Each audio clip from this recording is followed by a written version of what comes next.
ఈరోజు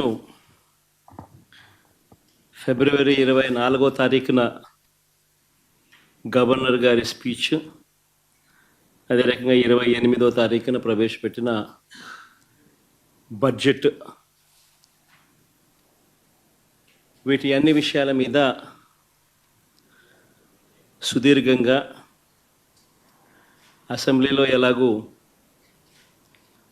ప్రతిపక్షం చెప్తా ఉన్న మాటలు ఎలాగూ వినే పరిస్థితి, అసెంబ్లీ నుంచి ప్రజలకు తెలిపే పరిస్థితి లేని పరిస్థితుల మధ్య మీ ద్వారా ప్రజలకు ప్రతిపక్షం సైడ్ నుంచి బడ్జెట్ మీద, గవర్నర్ ప్రసంగం మీద, వీటి అన్ని అంశాల మీద ఇటువైపున నాణ్యానికి ఇటువైపున వర్షన్ కూడా వినిపించే కార్యక్రమం చేస్తూ ఉన్నాం. నిజంగా చంద్రబాబు నాయుడు గారి 2 బడ్జెట్లు, ఇవాళ చంద్రబాబు నాయుడు ప్రవేశపెట్టిన 28వ తారీఖున తాను ప్రవేశపెట్టిన బడ్జెట్తో 2 బడ్జెట్లు తను ప్రవేశపెట్టినట్లయింది. ఈ 2 బడ్జెట్లు చంద్రబాబు నాయుడు గారివి గమనించినట్లయితే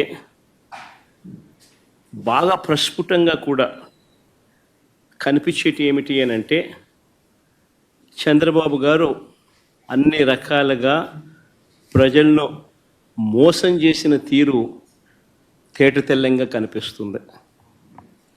ఎన్నికలకు ముందేమో బాబు షూరిటీ, భవిష్యత్ గ్యారంటీ, ఎన్నికలు అయిపోయిన తర్వాత మాత్రం బాబు షూరిటీ, మోసం గ్యారంటీ అన్న పద్ధతిలోనే ఆయన పాలన సాగుతూ ఉంది.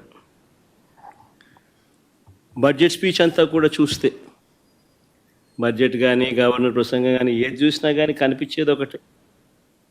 గవర్నర్ ప్రసంగంలో వీళ్ళు రిప్లై ఇచ్చేటప్పుడు కానీ, బడ్జెట్ స్పీచ్లో కానీ ఎక్కడ చూసినా కానీ మనకు కనిపించేటివి 2 కనిపిస్తాయి. ఒకటి పరనింద, 2 ఆత్మస్తుతి. ఈ 2 మాత్రం బాగా ప్రస్ఫుటంగా కనిపిస్తాయి. 2వ బడ్జెట్ ప్రవేశపెడతా ఉన్నప్పటికీ కూడా ఈ రోజుకి కూడా వాళ్ళ నోట్లో నుంచి వచ్చే మాటలు జగనట్ట, జగనిట్ట, జగనట్ట, జగనట్ట, ఆ పాలన, ఈ పాలన, ఇవే మాటలే వస్తాయి. కానీ ఎన్నికలప్పుడు వాళ్ళు ఇచ్చిన మాటల విషయం ఏమిటి, ఎన్నికలప్పుడు వాళ్ళు ఇచ్చిన హామీల విషయానికి ఏమిటి, వాటికి సంబంధించి ఏం చెప్తున్నారు, ఆ సూపర్ 6, ఆ సూపర్ 7 విషయాలు ఏమిటి, ఆ మేనిఫెస్టోలో మీరు 143 హామీలను ఇచ్చారు, ఆ 143 హామీల పరిస్థితి ఏమిటి అని చెప్పి అడిగితే మాత్రం వాళ్ళ నోట్లలో నుంచి ఏ ఒక్కరి నోట్ల నుంచి కూడా సమాధానాలు కూడా సరిగ్గా రావు. ఏది చెప్పినా అబద్ధం, ఏది చెప్పినా మోసం.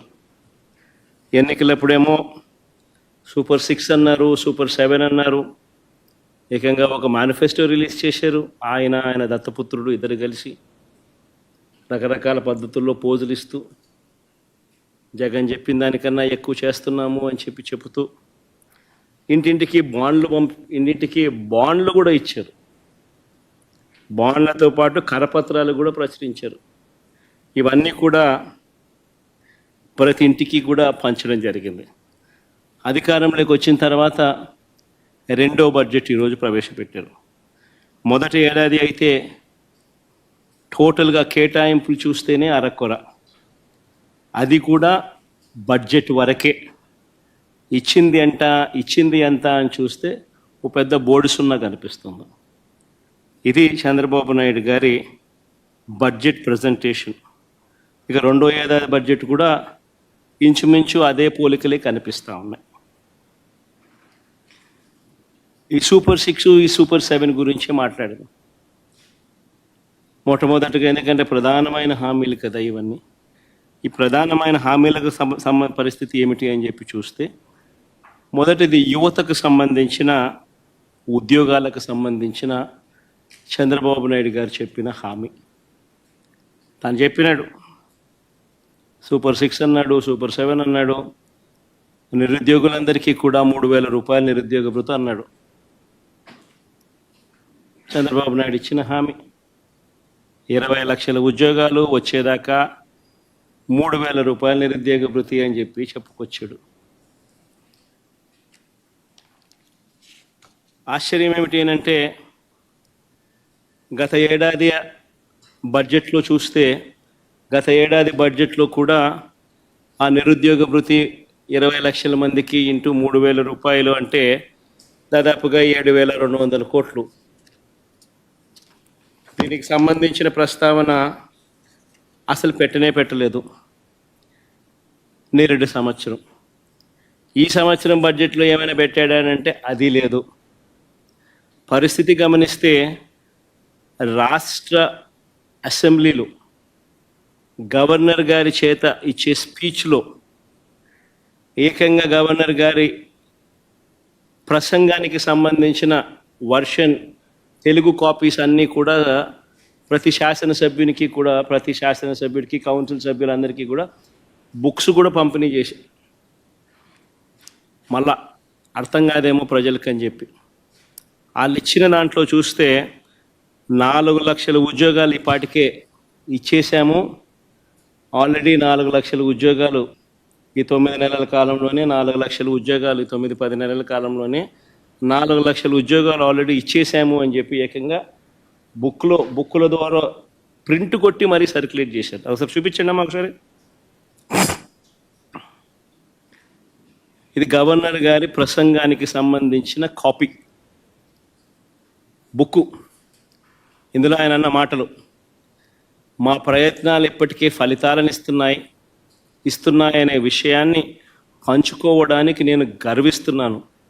భారీ పెట్టుబడుల కోసం Google, ArcelorMittal, Tata power, Greenko group, BPCL, TCS వంటి అనేక అంతర్జాతీయ దిగ్గజాలను ఆకర్షిస్తున్నాం. ఇప్పటి వరకు ఇన్వెస్టర్లు 6.5 లక్షల కోట్లు పెట్టుబడులు పెట్టారు మరియు 4 లక్షల మందికి ఉపాధి అవకాశాలు కల్పించబడినది. గవర్నర్ గారి చేత గవర్నర్ గారి ప్రసంగం అని చెప్తూ గవర్నర్ గారి పేరుతో ప్రచురితమైన పుస్తకం. ఇంతటితో ఆగిపోలేదు ఇలా అబద్ధాలు, ఇంతటితో ఆగిపోలేదు ఇలా మోసాలు. ఏకంగా ఈ బడ్జెట్ జరిగేటప్పుడే సోషియో ఎకనామిక్ సర్వే రిలీజ్ చేశారు. 2024-25కి సంబంధించిన రెండవ సోషియో ఎకనామిక్ సర్వే. ఇది రెండవ బడ్జెట్ కాబట్టి రెండవ సోషియో ఎకనామిక్ సర్వే కూడా రిలీజ్ చేశారు. 2024-25కి సంబంధించిన రెండవ సోషియో ఎకనామిక్ సర్వేలో వీళ్ళు దాంట్లో ఏకంగా ప్రింట్ కొట్టేశారు. ఏమని కొట్టారు? ఎంఎస్ఎంఈ సెక్టార్లో 2024-2025కి సంబంధించి ఏకంగా 27,07,752 ఉద్యోగాలు ఇచ్చేశారు. సోషియో ఎకనామిక్ సర్వే 2024-25 అసెంబ్లీకిలో పంచిపెట్టిన కాపీలు ఇవి, రిలీజ్ చేసిన కాపీలు. సెకండ్ సోషియో ఎకనామిక్ సర్వే అంటే రెండో బడ్జెట్తో పాటు వీళ్ళు ప్రవేశపెట్టిన సోషియో ఎకనామిక్ సర్వే, రెండో సోషియో ఎకనామిక్ సర్వే 2024-25కి సంబంధించి 2024-25లో ఏకంగా ఎంఎస్ఎంఈ సెగ్మెంట్లో ఏకంగా 27,07,752 ఉద్యోగాలు ఇచ్చేసామని చెప్పి ఏకంగా ప్రింట్ కొట్టి పెట్టేశారు. అంటే ఇంత దారుణంగా నిరుద్యోగులను మోసం చేసే కార్యక్రమం. 3,000 రూపాయల నిరుద్యోగ భృతి ఒకవైపున ఇవ్వకుండా వాళ్ళందరికీ 3,000 రూపాయలు నెలలా ఇస్తామని చెప్పి, సంవత్సరానికి 36,000 పిల్లలకి ఇస్తామని చెప్పి ఏకంగా వాళ్ళకి ఇవ్వకుండా, బడ్జెట్లో వాటికి సంబంధించిన ప్రతిపాదనలు ఏవి చేయకుండా ఏకంగా ఇన్ని లక్షల ఉద్యోగాలు ఇచ్చేసాము అని చెప్పి 4 లక్షల ఉద్యోగాలను గవర్నర్ గారి ప్రసంగంలో చెప్పిచ్చేస్తారు. సోషియో ఎకనామిక్ సర్వే రిలీజ్ చేసి 27,07,752 ఉద్యోగాలు ఇప్పటికే ఇచ్చేసాము అని చెప్పి చెప్తా ఉన్నారు. ఇంత దారుణంగా చంద్రబాబు నాయుడు అనే వ్యక్తి నిరుద్యోగులకు, మరి పిల్లలకు, ప్రతి ఒక్కరికి నేరుడు సంవత్సరం ప్రతి పిల్లాడికి 36,000 రూపాయలు ఇప్పటికే ఎగనామం పెట్టాడు, మోసం చేశాడు. ఈ సంవత్సరం బడ్జెట్లో కూడా మరో 36,000 పిల్లలకు మోసం చేసి ఎగనామం పెడతా ఉన్నాడు. అంటే పిల్లలకు ఇప్పటికే చంద్రబాబు నాయుడు 72,000 రూపాయలు ప్రతి పిల్లాడికి చంద్రబాబు నాయుడు మోసం, దగ, వంచన, బకాయిలు రెండు అన్ని పదాలు పెట్టచ్చు. ఇప్పటికీ చేసిన మోసాలు.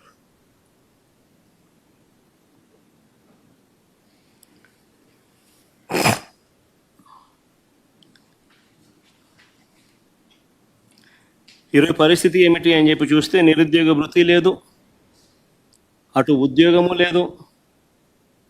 ఉన్న ఉద్యోగాలన్నింటినీ వర్షపెట్టి ఊడబెరికే కార్యక్రమం జరుగుతూ ఉన్నాయి. ఇవి కనిపిస్తూ ఉన్న సత్యాలు.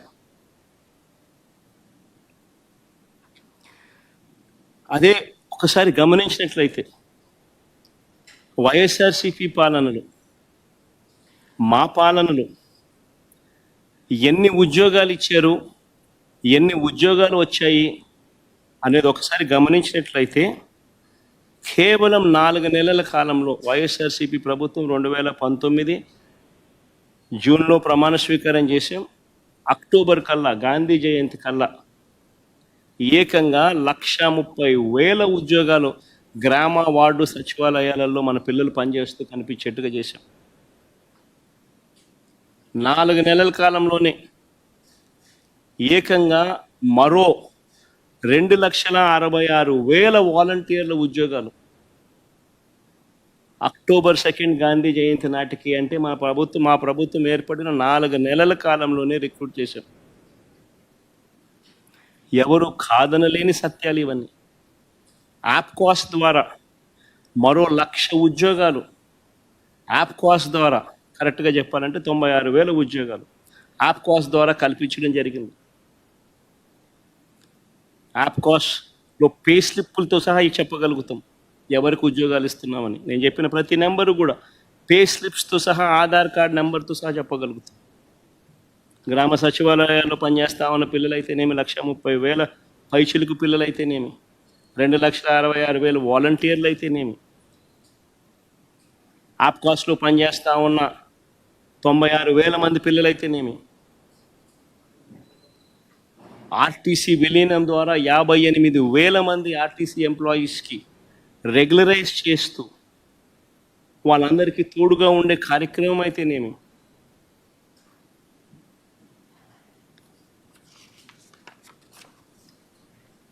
ఇవి కాక మిగిలిన కాంట్రాక్టు, మిగిలిన గవర్నమెంట్ ఉద్యోగాలన్నీ కూడా లెక్కేసుకుంటే అక్షరాల 5 సంవత్సరాల కాలంలో వైఎస్ఆర్సీపీ ప్రభుత్వ హయాంలో వివిధ సెక్టార్లలో గవర్నమెంట్ ఉద్యోగాలు అని అంటే గవర్నమెంట్ ఉద్యోగాలు, అవుట్సోర్సింగ్, కాంట్రాక్టు అన్ని గవర్నమెంట్ పరానికి సంబంధించినవి 6,31,310 మందిని వైఎస్ఆర్సీపీ హయాంలో ఉద్యోగాలు ఇచ్చారు. అదేవిధంగా లార్జ్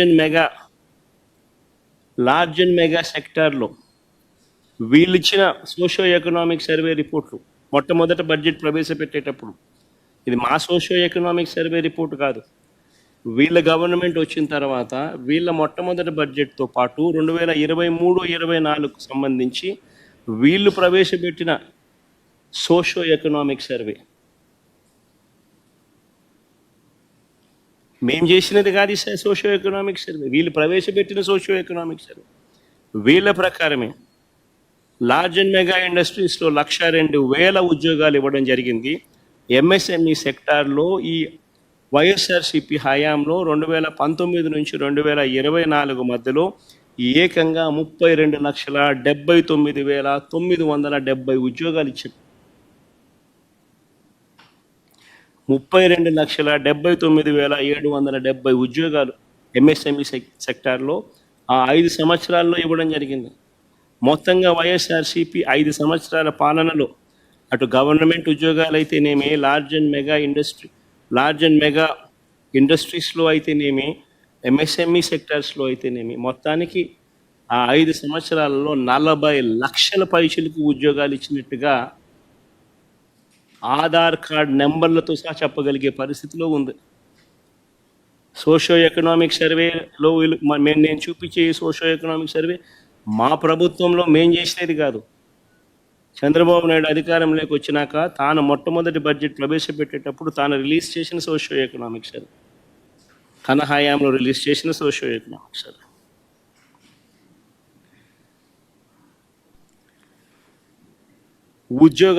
ఉద్యోగాలు కల్పించే విషయంలో ఏ ప్రభుత్వం ఎంత చిత్తశుద్ధిగా పనిచేస్తూ ఉంది, ఏ ప్రభుత్వం ఎంత నిజాయితీగా పిల్లల పట్ల ఉంది అని చెప్పడానికి ఇదొక నిదర్శనం. వీళ్ళొక వైపున ఉద్యోగాలు క్రియేట్ చేయకపోగా మరోవైపున పారిశ్రామికవేత్తలను బెదరగొట్టి పంపిస్తూ ఉన్నారు.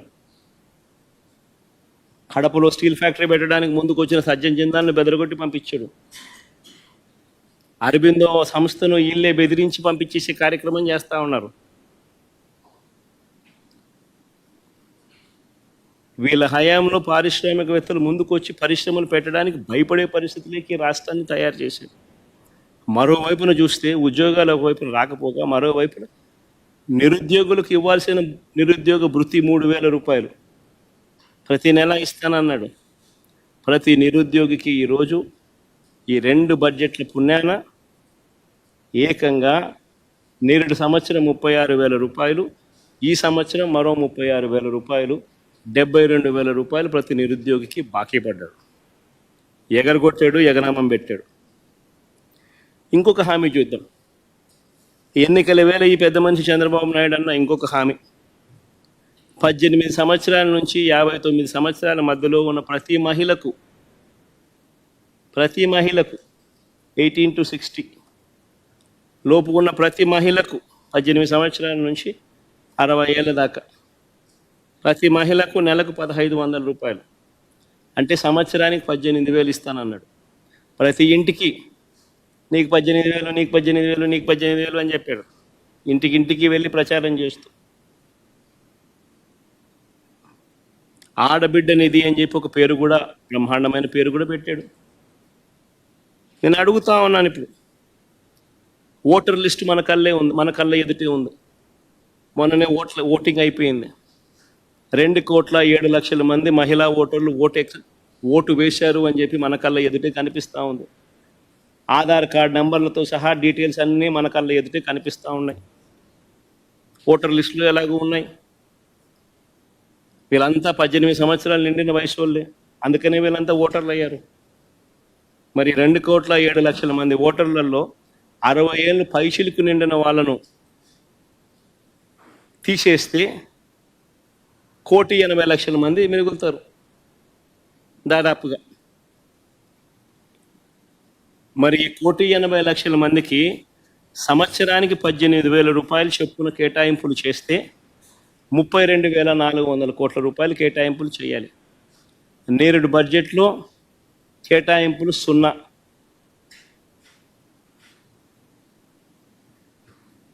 ఈ బడ్జెట్లో కేటాయింపులు 0.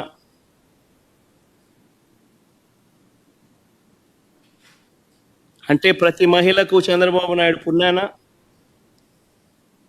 ఈ 2 బడ్జెట్లతో కలిపితే నేరుడు సంవత్సరం 18,000 రూపాయలు ఎగనామం ప్రతి మహిళకు, ఈ సంవత్సరం మరో 18,000 రూపాయలు ప్రతి మహిళకు ఎగనామం.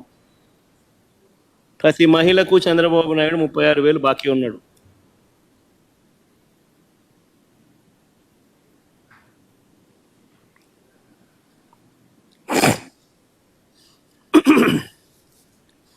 మహిళలందరికీ ఉచిత బస్సు, ఇది చాలా చిన్న హామీ వాస్తవం చెప్పాలంటే.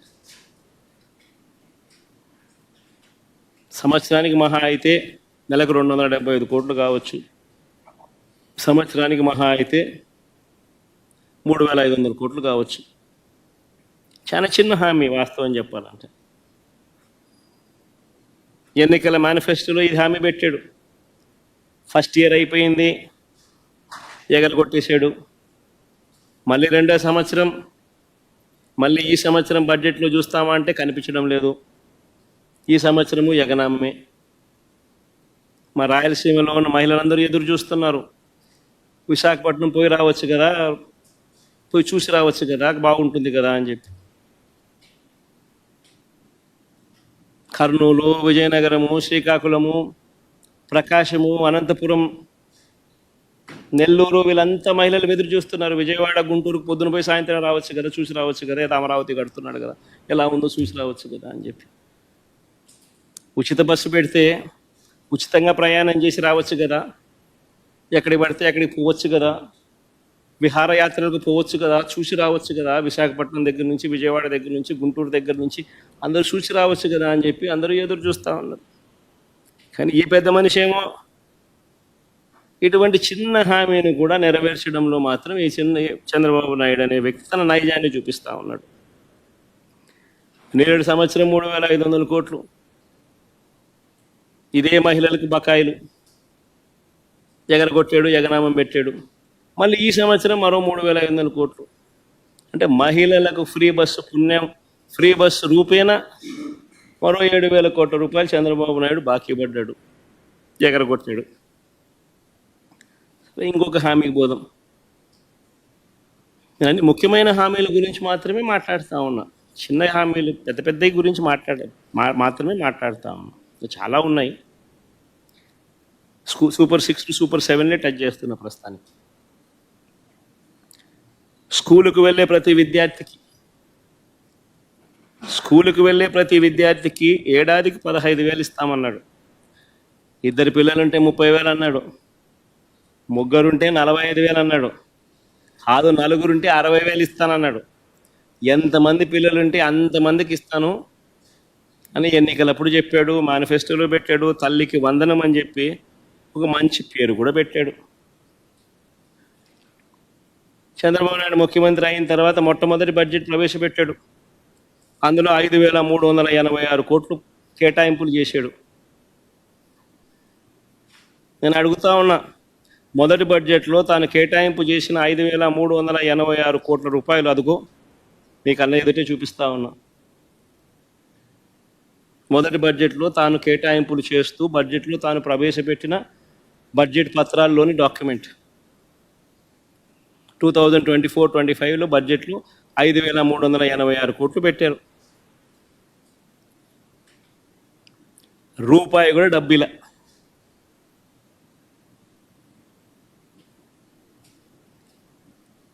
ఇదే పెద్ద మనిషి చంద్రబాబు నాయుడు మళ్ళీ చిత్తశుద్ధి ఎలాగూ లేదు కాబట్టి అమౌంట్లు ఎంత అనేది పక్కన పెట్టేయండి. అమౌంట్లో 13,000 చిల్లర కావాలి, 13,000 కోట్ల పైచిలుకు కావాలి. ఆ 13,000 కోట్ల పైచిలుకు ఎలాగూ పెట్టేది లేదు. ఇష్టం వచ్చిన నెంబర్ ఏదో ఒకటి పెట్టాలి, నామకే వాస్తే పెట్టాలి, మోసం చేయాలనే ఉద్దేశంతో చిత్తశుద్ధి ఎలాగూ లేదు కాబట్టి పెట్టామన్నట్టుగా పెట్టారు. పెట్టిన తర్వాత దాన్ని అమలు చేయకుండా వదిలేశారు. ఈ సంవత్సరం బడ్జెట్ ఎట్ గ్లాన్స్లో 9,407 కోట్లు చూపించారు. బడ్జెట్ డాక్యుమెంట్స్లోకి వెళ్ళి చూస్తే, డిమాండ్ ఫర్ గ్రాంట్స్లోకి వెళ్ళి చూస్తే అక్కడ 8,278 కోట్లు ఇంకొక నెంబర్ కనిపిస్తుంది. సరే, వాస్తవానికి ఎంతమంది పిల్లలు ఉన్నారు, రాష్ట్రంలో ఎంత డబ్బు ఖర్చు అవుతుంది అని చెప్పి ఒకసారి లెక్కల్లోకి వెళ్ళి చూస్తే ఈ లెక్కలన్నీ కూడా యూడిఐఎస్సి అంటే unified district information system for education, central గవర్నమెంట్కు సంబంధించి department of school education and literacy, ఈ డిపార్ట్మెంట్కు central government department of school education and లిటరసీకి మన కలెక్టర్లే కాకుండా దేశవ్యాప్తంగా ఉన్న కలెక్టర్లు అందరూ కూడా వాళ్ళ పరిధిలో ఉన్న ఏ బడిలో ఏ పిల్లాడు చదువుతూ ఉన్నాడు, ఆ పిల్లాడికి సంబంధించిన ఆధార్ కార్డు డీటెయిల్స్తో సహా ప్రతి జిల్లా నుంచి నమోదు చేస్తారు. That is called యూడిఐఎస్సి, unified district information system for education. ఇది మ్యాండేటరీగా, పీరియాడికల్గా, రెగ్యులర్గా ప్రతి డిస్ట్రిక్ట్ కలెక్టరు దేశవ్యాప్తంగా ఈ యూడిఐఎస్సికి తాను అప్లోడ్ చేస్తూ ఉంటాడు. తన జిల్లాలో ఎన్ని స్కూళ్ళు ఉన్నాయి, ఆ స్కూళ్ళల్లో ఎవరు చదువుతూ ఉన్నారు, ఆ పిల్లలు ఎవరు, ఏ గ్రామంలో ఎక్కడున్నారు, ఏమిటి, ఆధార్ కార్డు సార్ డీటెయిల్స్ అన్ని వాళ్ళు పెడతా ఉంటారు. This is regular practice. మన రాష్ట్రానికి సంబంధించి ఇదే రిపోర్ట్ ఇదే వెబ్సైట్లోకి వెళ్ళి చూస్తే central government entity department of school education and literacy వెబ్సైట్లోకి వెళ్ళి చూస్తే యూడిఐఎస్సి రిపోర్ట్ ఫర్ 2023-24లో చూస్తే ఆంధ్రప్రదేశ్కు సంబంధించి 87,41,885 మంది పిల్లలు ఆంధ్ర రాష్ట్రంలో 12వ తరగతి దాకా చదువుతూ ఉన్నారు. అప్ టు 12th క్లాస్ దాకా చదువుతూ ఉన్న పిల్లలు ఆంధ్ర రాష్ట్రంలో ఎంతమంది అని అంటే 87,41,885 మంది చదువుతూ ఉన్నారు. మరి ఇంటూ నువ్వు చెప్పిన 15,000 అంతే కదా. ఇదేం దీనికి రాకెట్ సైన్స్ ఏం అవసరం లేదు కదా. ప్రతి జిల్లాలోనూ కలెక్టర్లు నమోదు చేసిన ఇన్ఫర్మేషనే కదా ఇది. అందరి దగ్గర ఉన్న ఇన్ఫర్మేషనే కదా ఇది. ఇంటూ 15,000 అంటే 13,112 కోట్ల రూపాయలు. మరి 13,112 కోట్ల రూపాయలకు చంద్రబాబు నాయుడు కేటాయించింది ఎంత? మొదటి సంవత్సరం ఆయన కేటాయించింది 5,386 కోట్లు కేటాయింపులు మాత్రమే. ఆ తర్వాత ఇచ్చేది ఎలాగో లేదు కాబట్టి పూర్తిగా ఎగనామమే. రెండో సంవత్సరం ఈ సంవత్సరం ఎంత కేటాయించాడు అని అంటే బడ్జెట్ అట్ గ్లాన్స్లో ఒక నెంబర్ 9,407 కోట్లని, గ్రాంట్స్లో ఏమో డిమాండ్ ఫర్ గ్రాంట్స్లో ఏమో ఆ డాక్యుమెంట్స్ చూస్తే కేవలం 8,278 కోట్లని ఇంకొక నెంబర్ కనిపిస్తుంది. కానీ ఎక్కడైనా కూడా 13,112 కోట్ల రూపాయలు 13,112 కోట్లు అనేది ఎక్కడా కనిపించదు. ఎందుకంటే ఎలాగూ ఇచ్చేది లేదు, ఎలాగూ మోసం చేయడమే, ఏదో ఒక నెంబర్ పెట్టాలి కదా అని చెప్పి నడిపిస్తూ ఉన్నారు.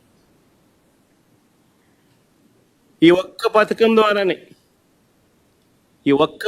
ద్వారానే ఇప్పటికే ప్రతి పిల్లాడికి చంద్రబాబు నాయుడు 15,000 బాకీ పడ్డాడు. 15,000 ప్రతి పిల్లాడికి చంద్రబాబు నాయుడు ఇప్పుడే ఎగనామం పెట్టాడు. ఈ సంవత్సరం బడ్జెట్ కూడా లెక్కేసుకుంటే ప్రతి పిల్లాడికి చంద్రబాబు నాయుడు 30,000 రూపాయలు ఎగనామం పెట్టినట్టు అవుతుంది, బాకీ పడినట్టు అవుతుంది. చివరికి చిన్న పిల్లలను కూడా వదిలిపెట్టడం లేదు. ఎగనామం పెట్టడంలోనూ బకాయిలు పెట్టడంలోనూ బాకీలు పెట్టడంలోనూ. అయ్యో చూసేదానికి కూడా బాగుండదయ్యా. మరి చిన్నపిల్లల దగ్గరికి కూడా ఎందుకు అయ్యా ఈ పద్ధతిలోకి పోతావు చంద్రబాబు? అస్సలు బాగా. సరే, ఇంకా రైతులకు సంబంధించి మాట్లాడదాం. చంద్రబాబు నాయుడు అన్నాడు ఎన్నికల వేళ సూపర్ 6 అన్నాడు, సూపర్ 7 అన్నాడు. ఎన్నికల వేళ పిఎం కిసాన్ కాక అన్నదాత సుఖీభవ పేరుతో 20,000 రూపాయలు ఇస్తామన్నాడు. అసలు ఎన్నికలప్పుడు ఆయన అన్న మాటలేంటి? జగను రైతు భరోసా కింద పిఎం కిసాన్ని కలుపుకొని ఇస్తా ఉన్నాడు.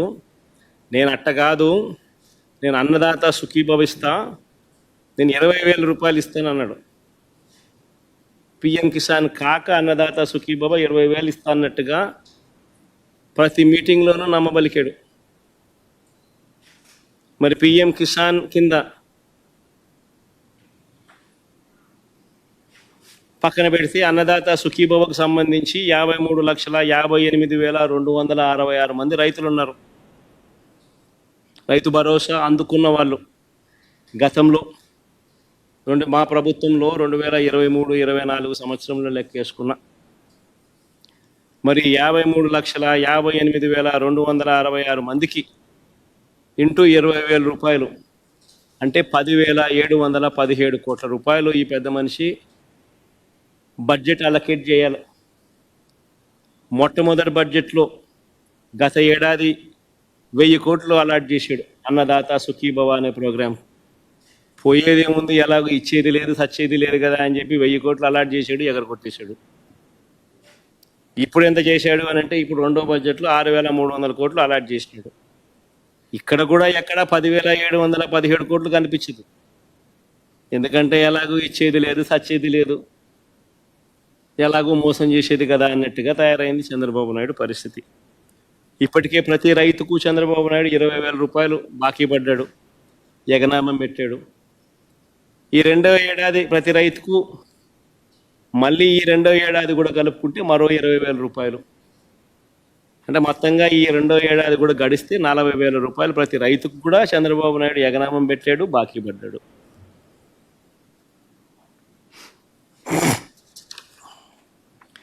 చంద్రబాబు నాయుడు ఇలా రైతులకు మోసం చేయడం అనేది కొత్త కాదు. కోర్స్ ఆయన చరిత్ర చూస్తే ఎవరిని, మహిళలకు కొత్త కాదు, పిల్లలకు కొత్త కాదు, రైతులకు కొత్త కాదు.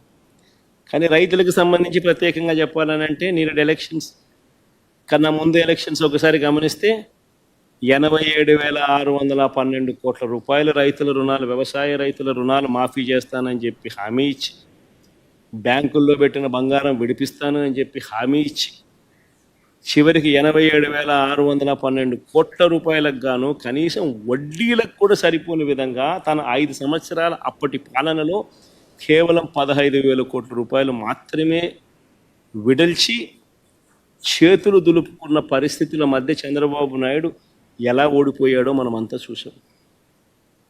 మళ్ళీ ఈరోజు సీఎం అదే పద్ధతిలో మళ్ళీ రైతులను మోసం చేసే కార్యక్రమం మళ్ళా జరుగుతూ ఉంది. ఇప్పటికే రైతులకు 20,000 రూపాయలు మోసం చేశాడు, గత ఏడాది ఇవ్వకుండా ఎగరగొట్టేశాడు. ఈ సంవత్సరం మళ్ళీ 20,000 రూపాయలు ఎగరగొట్టే కార్యక్రమానికి చంద్రబాబు నాయుడు శ్రీకారం చుట్టాడు. ఇది మన కళ్ళ ఎదుటే కనిపిస్తా ఉన్న సత్యం. సరే, కాస్త ముందుకు పోతే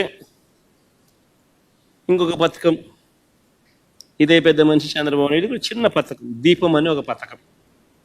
ఈ దీపం అనే ఈ పథకానికి సంబంధించి ఇదే పెద్ద మనిషి పెద్ద ఎక్కువ ఖర్చు అయ్యేటివి కూడా కాదు, 4,000 కోట్లు ఖర్చు అవుతుంది.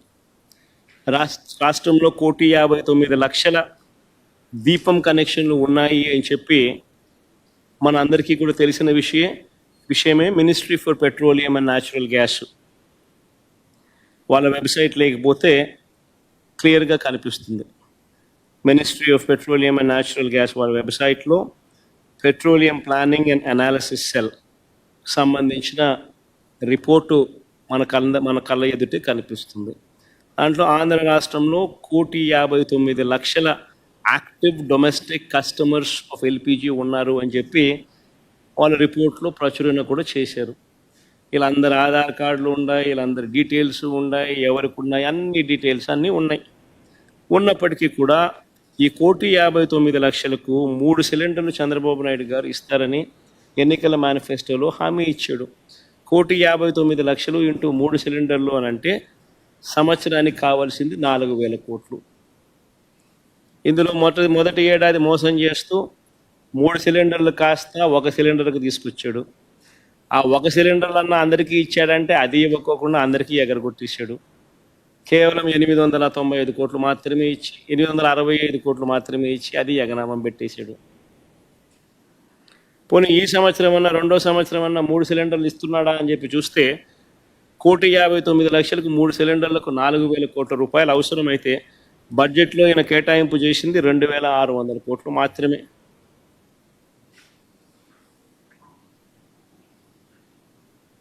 ఎలాగూ ఇచ్చేది లేదు కాబట్టి, ఎలాగూ మోసమే కాబట్టి నెంబర్లు ఏవి ఎంత అవసరమో అన్న దాని మీద ఏది కూడా ఎవరు కూడా లెక్కలు చూడడం లేదు.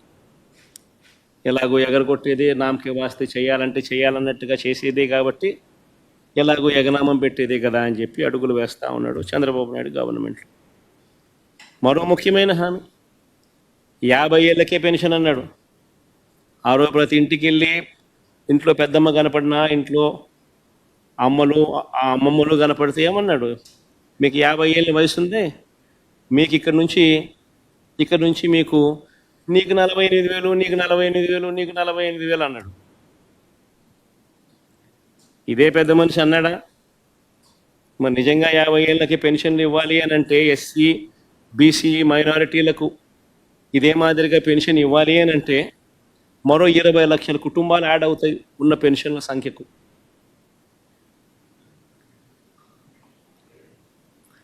ఈ 20 లక్షల కుటుంబాలకు 4,000 రూపాయల చొప్పున లెక్కేసుకుంటే అక్షరాల 9,600 కోట్ల రూపాయలు కేటాయింపులు చేయాలి. మొదటి ఏడాది 9,600 కోట్లు ఎగరగొట్టేశాడు. పోనీ ఈ ఏడాది ఏమైనా కేటాయింపులు చేశాడా, ఏమైనా ఇస్తాడా అని చెప్పి చూస్తే ఈ ఏడాది కూడా ఎగరగొట్టేశాడు. అంటే ఈ 50 ఏళ్ళు నిండిన ప్రతి మహిళకు ఎన్నికలప్పుడు నీకు 48,000, నీకు 48,000, నీకు 48,000 అని చెప్పిన ఈ చంద్రబాబు నాయుడుకి సంబంధించిన వీళ్ళంతా, ఈ నాయకులంతా ప్రతి మహిళకు ఇప్పటికే నేడు సంవత్సరం 48,000 కోట్లు ఎగనామం పెట్టారు, మోసం చేశారు. ఈ సంవత్సరం మరో 48,000 రూపాయలు మళ్ళీ ఎగనామం పెట్టాడు, మోసం చేశారు. అంటే మహిళలకు మళ్ళీ మరో 96,000 రూపాయలు ఈ 2 ఏళ్లలో ఈ ఒక్క పథకం ద్వారా జరిగిన మోసం.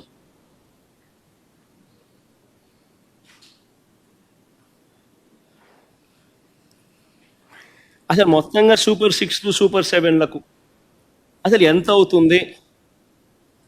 ఈ సూపర్ 6లు సూపర్ 7లే లెక్కేసుకుందాం, పెద్ద పెద్దవన్నీ లెక్కేద్దాం, చిన్న చిన్న కాస్త పక్కన పెట్టినా కూడా అని అనుకుంటే కూడా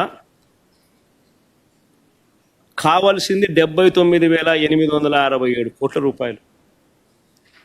ఆడబిడ్డ నిధి 32,400 కోట్లు, అన్నదాత సుఖీభవ 10,712 కోట్లు, నిరుద్యోగ భృతి 7,200 కోట్లు, దీపం పథకానికి 3,900 కోట్లు, ఉచితంగా బస్సుకు మరో 3,000 కోట్లు, తల్లికి వందనానికి మరో 13,000 చిల్లర కోట్లు, 50 ఏళ్ళకే పెన్షన్ అనే పథకానికి మరో 9,600 కోట్లు, మొత్తంగా కలిపి దాదాపుగా 79,867 కోట్లు, అంటే దాదాపు 80,000 కోట్లు కావాలి. మరి ఈ పెద్ద మనిషి నేరుడు బడ్జెట్లో ఎంత కేటాయించాడు అని చెప్పి చూస్తే, నేరుడు బడ్జెట్లో గత ఏడాది 7,282 కోట్లు మాత్రమే కేటాయించారు. చేసిన తర్వాత ఎంత ఖర్చు పెట్టాడు అని అంటే కేవలం 865 కోట్లు మాత్రమే ఖర్చు పెట్టాడు. పోనీ ఈ సంవత్సరం బడ్జెట్లో 79,867 కోట్లకు గాను ఈ పెద్ద మనిషి ఎంత కేటాయింపులు చేశాడు అని అంటే కేటాయింపులే కేవలం 17,179 కోట్లు మాత్రమే కేటాయింపులు చేశాడు. అంటే ఇది కూడా ఎలాగో మోసం చేయడమే కదా అనే పద్ధతిలో జరుగుతూ ఉంది. బాబు షూరిటీ, మోసం గ్యారంటీ అన్నదానికి నిదర్శనాలు ఇవన్నీ కూడా. ఇదే పెద్ద మనిషి మన చిత్తూరు జిల్లాకి పోతాడు, పోయి గంగాధర్ నెల్లూరులో చంద్రబాబు నాయుడు అనే వ్యక్తి మాట్లాడుతూ అని అంటాడు, ఏమంటాడు? వైఎస్ఆర్సీపీ వాళ్లకు ఏ పనులు చేయొద్దు, ఏ పథకాలు ఇవ్వద్దు అని పెద్ద మనిషి చంద్రబాబు నాయుడు చెప్పుకొచ్చాడు. పబ్లిక్ మీటింగ్లో ఈ పెద్ద మనిషి అందరూ చూస్తూ ఉండగా అందరి సమక్షంలో ఈ పెద్ద మనిషి మాట్లాడిన మాటలు ఇవి. ఏ పథకాలు ఇవ్వద్దు అని అంటాడు ఈ పెద్ద మనిషి. అసలు ఇది నేను అడుగుతా ఉన్నా, ఇవ్వడానికి ఇవ్వకపోవడానికి అసలు ఇది బాబు గారి సొమ్మ అని అడుగుతున్నా, ఎవడు అని అడుగుతా ఉన్నా.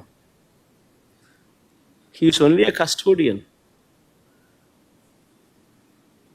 ఈ మనిషి ఎవడు అని అడుగుతా ఉన్నా. ప్రభుత్వం నడిచేది ప్రజల కోసం, ప్రజల సొమ్ముతో నడుస్తూ ఉంది.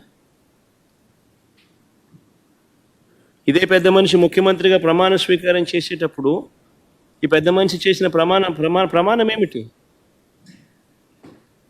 పక్షపాతానికి, రాగద్వేషాలకు అతీతంగా పరిపాలన చేస్తాను అని చెప్పి రాజ్యాంగబద్ధంగా ఈ మనిషి ప్రమాణం చేశాడు.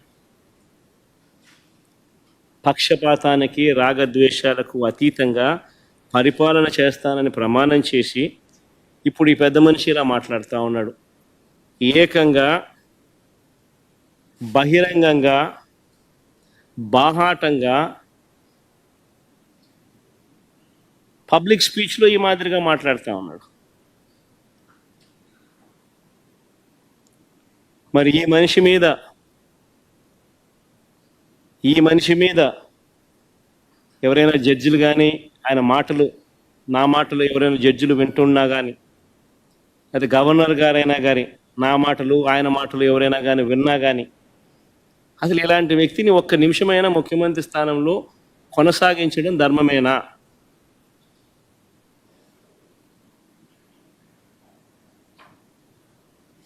అంటే what kind of message is sending?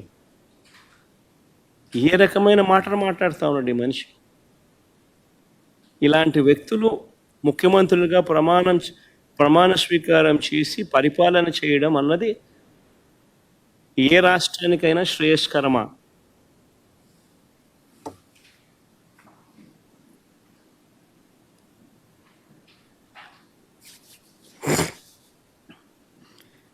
ఇక పెన్షన్ల విషయానికి వద్దాం.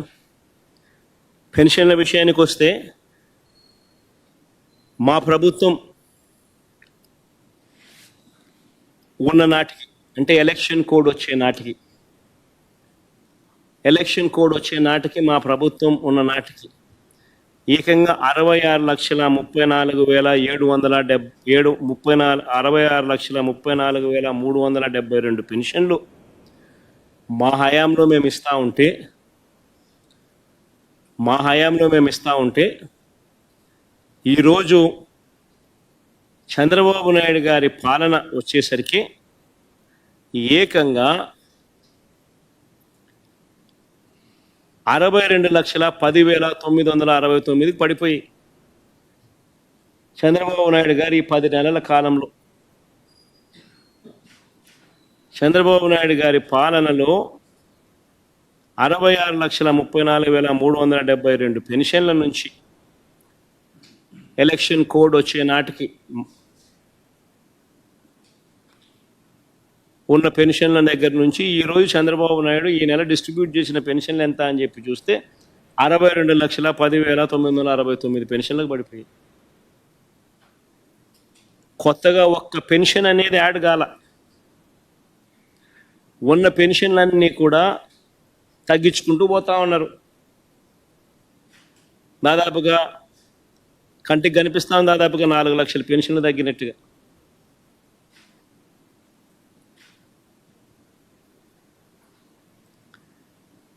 ఈ సంవత్సరం బడ్జెట్ చూస్తే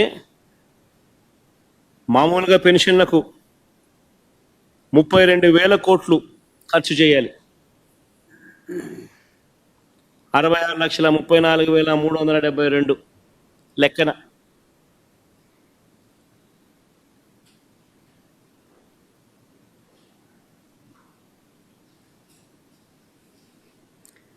బడ్జెట్ ఈ సంవత్సరం చూస్తే 27,000 కోట్లు.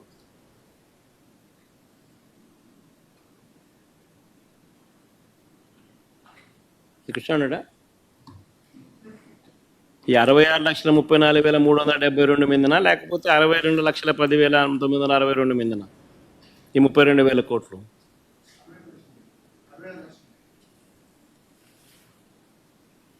5,000 కోట్లు తగ్గింపు.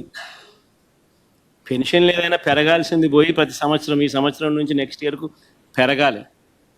పెరగాల్సింది పోయి బడ్జెట్ అలొకేషన్ తగ్గుదల కనిపిస్తూ ఉంది.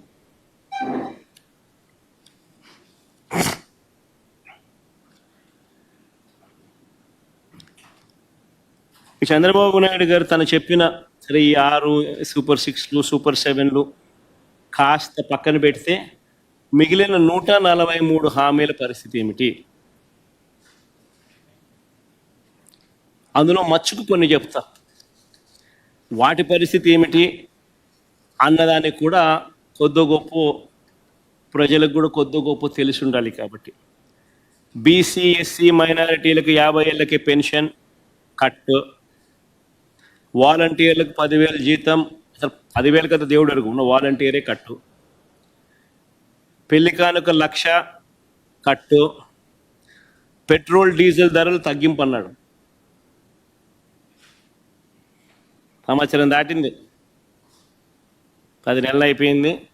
ఈ సంవత్సరం కొత్త బడ్జెట్ తగ్గించే కార్యక్రమాలు ఎక్కడ కనిపించడంలో. చంద్రన్న బీమా అన్నాడు, సహజ మరణానికి 5 లక్షలు, ప్రమాదవశాత్తు మరణిస్తే 10 లక్షలు అన్నాడు. గాలికి పోయింది. డ్వాక్రా సంఘాలకు వడ్డీ లేని రుణాలు 10 లక్షల వరకు అన్నాడు. వడ్డీ లేని రుణాలు 10 లక్షల వరకు కథ దేవుడు ఎరుగు. డ్వాక్రా సంఘాలకు సున్నా వడ్డీకి ఇచ్చే రుణాలు నేరుడు సంవత్సరం 950 కోట్లు పెట్టాడు బడ్జెట్. ఇచ్చింది ఎంత అని చూస్తే బోర్డు సున్నా వడ్డీకి ఇచ్చింది బోర్డు 0. అక్క చెల్లెమ్మలకు మోసం చేస్తూ ఈ సంవత్సరం సున్నా వడ్డీ పథకానికి కేటాయింపులు ఎంత అంటే 100 కోట్లు పెట్టాడు. అంటే ఈ సంవత్సరం కూడా నేను ఇవ్వబోయేది బోర్డు సున్నా అని చెప్పి చెప్తా ఉన్నాడు. సో 10 లక్షల దాకా పెంచి సున్నా వడ్డీ ఇచ్చే కదా దేవుడు ఎరుగు. ఉన్న సున్నా వడ్డీ పథకం పూర్తిగా ఎత్తేసే కార్యక్రమం జరిగింది. ఆటో డ్రైవర్లకు, టాక్సీ డ్రైవర్లకు, హెవీ లైసెన్స్ ఉన్న ప్రతి లారీ టిప్పర్ డ్రైవర్లకు ప్రతి ఏటా 15,000 ఆర్థిక సహాయం. ఒక జగన్ వాహనమిత్ర ఇస్తున్నాడు కదా, నేను కాంపిటీషన్గా 15,000 ఇస్తానని చెప్పి తీసుకొచ్చాడు ఈ పథకం. ఉన్న వాహనమిత్రకు పోయింది, పెడతానన్న 15,000 బిర్యానీ కాస్త అది మోసంగా తయారైపోయింది. ముస్లింలకు మైనారిటీ ఫైనాన్స్ కార్పొరేషన్ ద్వారా 5 లక్షల వరకు వడ్డీ లేని రుణాలు అన్నాడు. ఒక్కడికి ఇలా వడ్డీ లేని రుణాలు ముస్లిం మైనారిటీ ఫైనాన్స్ కార్పొరేషన్ ద్వారా 5 లక్షల వరకు వడ్డీ లేని రుణాలు. ఇంకా ఇలా ఎన్నో, ఇలాంటివి ఇంకా ఎన్నో. ఆ 143 ప్రామిసులు చూస్తే ఇవి కాక ఈ పెద్ద మనిషి చంద్రబాబు నాయుడు ఇంకా ఏమన్నాడో తెలుసా? ఇది వెరీ ఇంట్రెస్టింగ్, ఇదంతా మీరంతా వినాలి.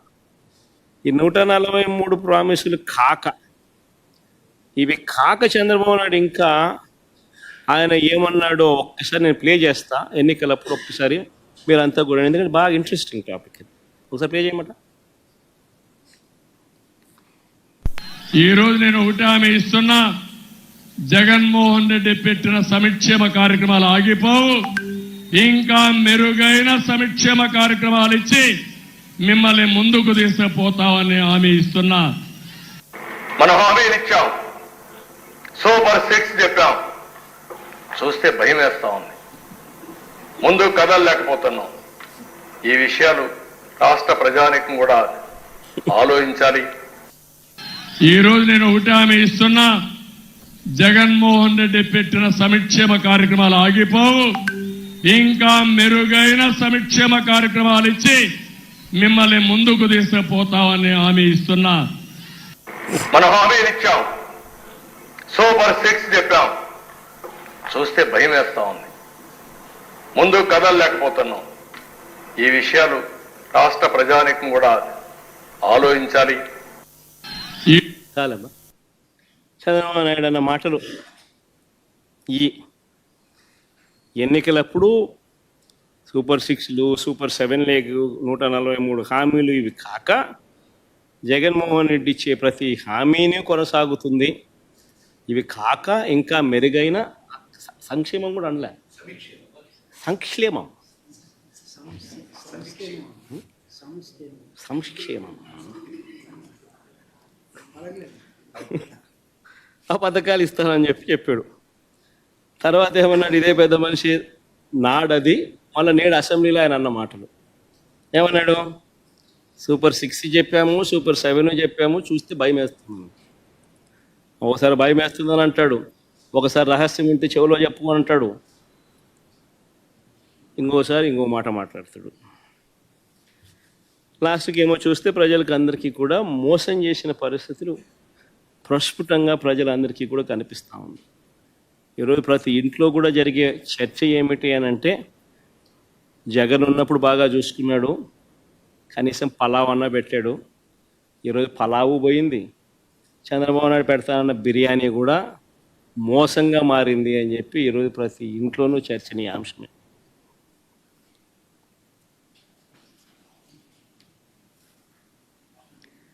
ఆ రోజు ఒకవైపున సంక్షేమ కార్యక్రమాలన్నీ కూడా ఎప్పుడూ రాష్ట్ర చరిత్రలో జరగని విధంగా, ఎప్పుడూ చూడని విధంగా, దేశంలో కూడా బహుశా ఎప్పుడూ జరగని విధంగా సంక్షేమ క్యాలెండర్ అన్నది బడ్జెట్తో పాటు రిలీజ్ చేస్తూ క్రమం తప్పకుండా ప్రతి ఏడాది లంచాలు లేకుండా, వివక్ష లేకుండా ప్రతి ఇంటికి 2,73,000 కోట్ల రూపాయల డీబీటీ ద్వారా వైఎస్ఆర్సీపీ ప్రభుత్వ హయాంలో ఒకవైపున ఇస్తూనే మరోవైపున ఎప్పుడు చూడని విధంగా రాష్ట్రంలో ప్రగతి చూపించాం. 4 సీపోర్ట్లు యుద్ధ ప్రాతిపదికన కట్టడం మొదలెట్టాం. 17 కొత్త మెడికల్ కాలేజీలు రాష్ట్ర చరిత్రలో ఎప్పుడు జరగని విధంగా అడుగులు వేయడం మొదలెట్టాయి. అందులో 5 అప్పటికే కంప్లీట్ అయిపోయి. సీపోర్ట్లు కూడా కట్టే 4 పోర్ట్లలో ఒకటి ప్రైవేటు, మిగతా 3 రాష్ట్ర ప్రభుత్వం కట్టే పోర్ట్లు. మా ప్రభుత్వంలో ఉండగానే రామాయపట్నం పోర్టు అయితే దాదాపుగా 70% అయిపోయింది అప్పటికి. మిగిలిన మచిలీపట్నం పోర్టు, మిగిలిన మూలపేట పోర్టు, శ్రీకాకుళంలో ఉన్న పోర్టులు దాదాపు 30% దగ్గర కూడా అయిపోయింది. 17 మెడికల్ కాలేజీలలో మా హయాంలో 5 మెడికల్ కాలేజ్ ఇనాగ్రేట్ కూడా చేసినాం. మిగిలినటి వార్ ఫుటింగ్ బేసిస్ మీద పనులు జరుగుతూ ఉన్న పరిస్థితి. 10 ఫిషింగ్ హార్బర్లు, 6 ఫిష్ ల్యాండింగ్ సెంటర్లు, మొట్టమొదటిసారిగా దేశం మొత్తం మన వైపు చూసేట్టుగా ఎప్పుడు చూడని విధంగా టెక్నాలజీని, స్కిల్లింగ్ను పూర్తిగా అనుసంధానం చేసి పూర్తిగా ప్రజలకు చేరువ చేసిన పాలన ఏదైనా ఉంది అని అంటే అది వైఎస్ఆర్సీపీ హయాంలో జరిగింది. బిడ్డ పుట్టిన దగ్గర నుంచి పండు ముసలావిడయ్యేదాకా కూడా ప్రతి అవసరంలోనూ ఆ బిడ్డకు తోడుగా ఉండి ఆ బిడ్డకు ఏం కావాలనో, ఏ వయసులో ఏం కావాలనో చేయి పట్టుకొని నడిపించిన ప్రభుత్వం వైఎస్ఆర్సీపీ ప్రభుత్వం. ఆ పిల్లలు పుట్టినప్పటి నుంచి పుట్టిన వెంటనే డెలివరీ అయ్యేటప్పుడే ఆరోగ్య ఆసరా కింద 5,000 రూపాయలు చేతుల్లో పెట్టి ఆరోగ్య ఆసరా కింద పంపించే పరిస్థితి నుంచి అక్కడ నుంచి మొదలెడితే పెళ్లి చేసేదానికి వైఎస్ఆర్ కళ్యాణమస్తు షాదీ తోఫాతో మొదలెడితే పుట్టిన బిడ్డకు ఆ తర్వాత 5,000 రూపాయల ఆరోగ్య ఆసరాతో మొదలెడితే ఆ పిల్లలను బడులకు పంపించడానికి ఆ తల్లికి అమ్మఒడితో ఇవ్వడం మొదలు పెడితే ఆ తర్వాత తన కాళ్ళ మీద తాను నిలబడేట్టుగా తోడుగా నిలబడుతూ ఆ చెల్లెమ్మను ఒక వైఎస్ఆర్ ఆసరా, ఒక వైఎస్ఆర్ సున్నా వడ్డీ, ఓ వైఎస్ఆర్ చేయూత, వైఎస్ఆర్ కాపు నేస్తం, ఓ వైఎస్ఆర్ ఈబీసీ నేస్తం ద్వారా తమ కాళ్ళ మీద తాము నిలబడేట్టుగా అడుగులు ముందుకు వేశాం. ITC, Procter and Gamble, Amul లాంటి సంస్థను తీసుకొని వచ్చి వాళ్ళందరికీ కూడా భాగస్వామ్యం చేసి వాళ్ళందరినీ కూడా ఆదాయాలు పెంచేట్టుగా తోడుగా నిలబడ్డాం. పండు వయసులో చంద్రబాబు నాయుడు హయాంలో 1,000 రూపాయలు పెన్షన్ ఉంటే 3,000 రూపాయలకు పెన్షన్ పెంచుకుంటూ పోయి పండు వయసులో ఉన్న వృద్ధులకు అండగా ఉండే కార్యక్రమం చేసినాం.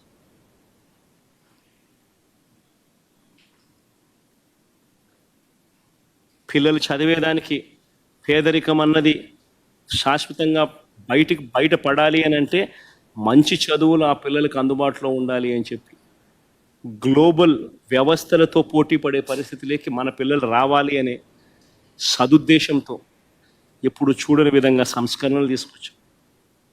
మొట్టమొదటిసారిగా స్కూళ్ళ గురించి పట్టించుకున్న పరిస్థితి ఎప్పుడైనా ఉంది అని అంటే అది వైఎస్ఆర్సీపీ ప్రభుత్వ హయాంలోనే. స్కూళ్ళన్నీ మొత్తం రూపురేఖలు మారాయి.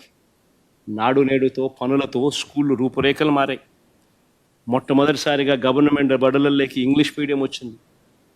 మొట్టమొదటిసారిగా సిబిఎస్ఈ నుంచి ఏకంగా ఐబీ దాకా ప్రయాణానికి బాటలు పడ్డాయి. మొట్టమొదటిసారిగా 3వ తరగతి నుంచే ఆ పిల్లలకు టోఫుల్ యాజ్ అ పీరియడ్ కింద క్లాసులు చెప్పడం మొదలెట్టారు. మొట్టమొదటిసారిగా 3వ తరగతి నుంచే ఆ పిల్లలకు సబ్జెక్ట్ టీచర్ కాన్సెప్ట్ అందుబాటులోకి వచ్చింది.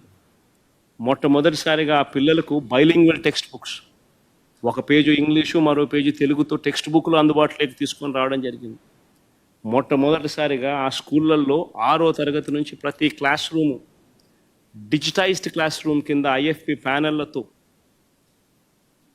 ప్రతి క్లాస్ రూము 6వ తరగతి నుంచి డిజిటైజ్ చేయడం జరిగింది. 8వ తరగతి పిల్లలు వచ్చేసరికి పిల్లల చేతుల్లో ట్యాబులు కనిపించాయి.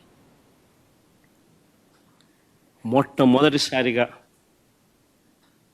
పెద్ద చదువులకు పూర్తి ఫీజు రీయింబర్స్మెంట్ కల్పిస్తూ Vidya Deevena, boarding and lodging ఖర్చులకు పిల్లలు అవస్థలు పడకుండా వసతి దీవెన, ఇవే కాకుండా పెద్ద చదువుల కరికులంలో కూడా మార్పులు తీసుకొస్తూ ప్రఖ్యాత యూనివర్సిటీస్, వరల్డ్ రినౌండ్ యూనివర్సిటీస్ను ఆన్లైన్ పద్ధతిలో మన కోర్సులో, మన కరికులంలో వాళ్ళ సబ్జెక్టులను అనుసంధానం చేస్తూ ఎడెక్స్ ద్వారా ఆ సర్టిఫికెట్లను మన కరికులంలో భాగం చేయడం. ఈరోజు ఈ విద్యా వ్యవస్థ మొత్తం నాశనం అయిపోయింది.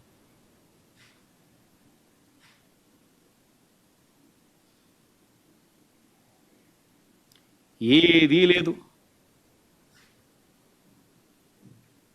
పిల్లలను ప్రోత్సహిస్తూ బడులకు పంపేలా తల్లులను ప్రోత్సహిస్తూ అమ్మఒడి కార్యక్రమం నుంచి మొదలెడితే ఇన్ని కార్యక్రమాలు నేను చెప్పా, అన్నీ కూడా ధ్వంసమైపోయాయి. చివరికి విద్యా దీవెన అనే కార్యక్రమం కూడా భ్రష్టు పట్టించిన పరిస్థితుల్లో నడుపుతా ఉన్నారు. ప్రతి పిల్లాడికి, పెద్ద చదువులు చదువుతా ఉన్న పిల్లాడు ఫీజు రీయింబర్స్మెంట్ కింద, పిల్లలు చదువుతా ఉన్న పిల్లలు ఫీజు రీయింబర్స్మెంట్ కింద, విద్యా దీవెన కింద ఇవ్వాల్సింది ఎంత? సంవత్సరానికి 2,800 కోట్లు ఇవ్వాలి విద్యా దీవెన కింద వాళ్ళ ఫీజుల కొరకు. క్వార్టర్కు 700 కోట్లు, దాదాపుగా 4 క్వార్టర్లు కలిపితే 2,800 కోట్ల రూపాయలు విద్యా దీవెన కింద ఇవ్వాలి. వసతి దీవెన కింద, బోర్డింగ్ అండ్ లాడ్జింగ్ ఖర్చుల కింద మేము ప్రతి ఏప్రిల్లోనూ 1,100 కోట్లు ఇచ్చేవాళ్ళం. అంటే ఈ పథకానికి, విద్యా దీవెన, వసతి దీవెన పథకానికి 3,900 కోట్ల రూపాయలు ఖర్చు చేయాలి సంవత్సరానికి. అలాంటిది చంద్రబాబు నాయుడు గత సంవత్సరం ఎంత ఖర్చు చేసినాడు? 700 కోట్లు కూడా ఇవ్వాల. అంటే పిల్లలకు బాకీ పెట్టిందే గత ఏడాదే 3,200 కోట్లు, 3,900 కోట్లు మైనస్ 700, అంటే 3,200 కోట్లు బాకీ పెట్టాడు పిల్లలకి ఇవ్వాల్సింది. అది కాక మళ్ళీ ఈ సంవత్సరం, గోయింగ్ ఫార్వర్డ్ ఈ సంవత్సరం మరో 3,900 కోట్లు కావాలి విద్యా దీవెనకు, వసతి దీవెనకు. మరి రెండు కలిపితే పిల్లలకు లాస్ట్ ఇయర్కి సంబంధించి 3,200 కోట్లు, ఈ ఇయర్ గోయింగ్ ఫార్వర్డ్కి సంబంధించి 3,900 కోట్లు, మొత్తం 7,100 కోట్లు కావాలి. మరి 7,100 కోట్లకు గాను బడ్జెట్లో ఆయన ప్రవేశపెట్టిన నెంబర్ ఎంత?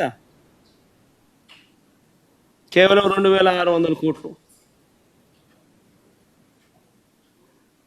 అంటే పిల్లలను వాళ్ళ చదువులకు దూరం చేసే కుట్ర.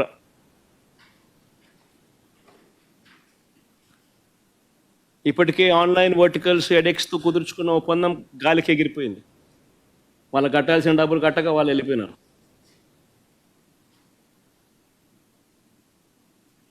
మరోవైపున చూస్తే విద్యా దీవెన ఇవ్వక ఇంజనీరింగ్ కాలేజీలు సైతం మూసేసే పరిస్థితిలోకి వచ్చేస్తున్నాయి. పిల్లలు చదువులు మానేసే పరిస్థితిలోకి వచ్చేసినారు ఫీజులు కట్టలేక. వసతి దీవెన అంటే ఎలాగో పూర్తిగా గాలికే వదిలేసినారు. పిల్లల తరపున పోరాటం చేస్తూ మార్చి 12వ తారీఖున ప్రతి జిల్లా హెడ్ క్వార్టర్స్లో వైఎస్ఆర్సిపి కలెక్టర్లకు విజ్ఞాపన పత్రాలు ఇచ్చే కార్యక్రమం మార్చి 12వ తారీఖున జిల్లా హెడ్ క్వార్టర్స్లో వైఎస్ఆర్సిపి పిల్లల తరపున విద్యా దీవెన, వసతి దీవెన కొరకు పిల్లల తరపున, పిల్లల తల్లిదండ్రుల తరపున వాళ్ళందరితో కలిసి ఈ కార్యక్రమం చేస్తుంది జిల్లా హెడ్ క్వార్టర్స్లో 12వ తారీఖున. ప్రభుత్వం మీద ఒత్తిడి తీసుకొచ్చేందుకు, కనీసం ఏం చేస్తున్నామని చెప్పన్నా కనీసం ప్రభుత్వం కదులుతుందని, కనీసం ముందుకు వచ్చి ఆ పిల్లలకు తోడుగా నిలబడుతుందని.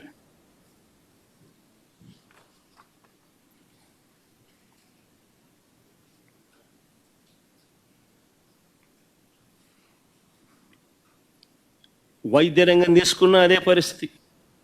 పూర్తిగా వ్యవస్థను నిర్వీర్యం చేసిన పరిస్థితి కనిపిస్తూ ఉండదు. పేదవాడికి, మధ్యతరగతి వాడికి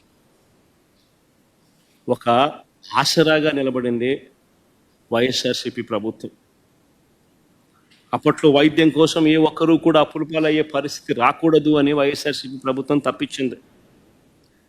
ఎప్పుడు చూడని విధంగా గ్రామాలలో విలేజ్ క్లినిక్స్, ఎప్పుడు చూడని విధంగా గ్రామాలలో ఫ్యామిలీ డాక్టర్ కాన్సెప్ట్, ఎప్పుడు చూడని విధంగా కొత్త 104, 108 వాహనాలు, ఎప్పుడు చూడని విధంగా హాస్పిటల్లో నాడు నేడు కార్యక్రమాలు, ఎప్పుడు చూడని విధంగా 17 కొత్త మెడికల్ కాలేజీలు, ఎప్పుడు చూడని విధంగా ఆరోగ్యశ్రీ ప్రొసీజర్స్ను 1050 నుంచి 3300 ప్రొసీజర్లకు ఆరోగ్యశ్రీని పెంచడం, ఎప్పుడు చూడని విధంగా 25 లక్షల దాకా పేదలకు, ఈ మధ్యతరగతి వర్గాలకు ఉచితంగా ఆరోగ్యశ్రీ, ఎప్పుడు చూడని విధంగా ఆపరేషన్ అయిపోయిన తర్వాత ఆ పేదవాడికి రెస్ట్ పీరియడ్లో కూడా ఆ పేదవాడికి తోడుగా ఉంటూ వైఎస్ఆర్ ఆరోగ్య ఆసరా.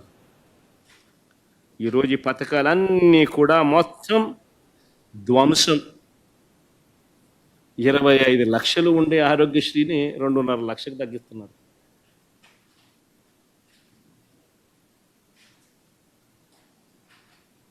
నిజంగా అసలు వీళ్ళు మనుషులేనా అని అడుగుతాను నేను.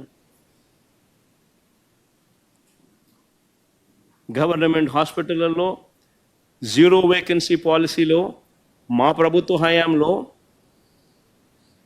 నేషనల్ ఫిగర్స్ చూసుకుంటే నేషన్ వైడ్ స్పెషలిస్ట్ డాక్టర్ల కొరత గవర్నమెంట్ హాస్పిటల్లో ఎంతమంది ఉన్నారని చెప్పి నేషన్ వైజ్ నెంబర్ తీసుకుంటే 61% ఉంటే మన రాష్ట్రంలో 4% వైఎస్ఆర్సీపీ హయాంలో 0 వేకెన్సీ పాలసీ పెట్టి ఆ మాదిరిగా రిక్రూట్ చేసి ఆ మాదిరిగా పేదవాడికి తోడుగా ఉన్న పరిస్థితుల నుంచి గవర్నమెంట్ హాస్పిటల్లో WHO GMP ప్రమాణాలు గల మందులు మాత్రమే అందుబాటులో ఉండేట్టుగా చర్యలు తీసుకున్న పరిస్థితి నుంచి ఈరోజు వ్యవస్థలన్నీ కూడా ధ్వంసమైపోయిన పరిస్థితులు కనిపిస్తూ ఉన్నాయి.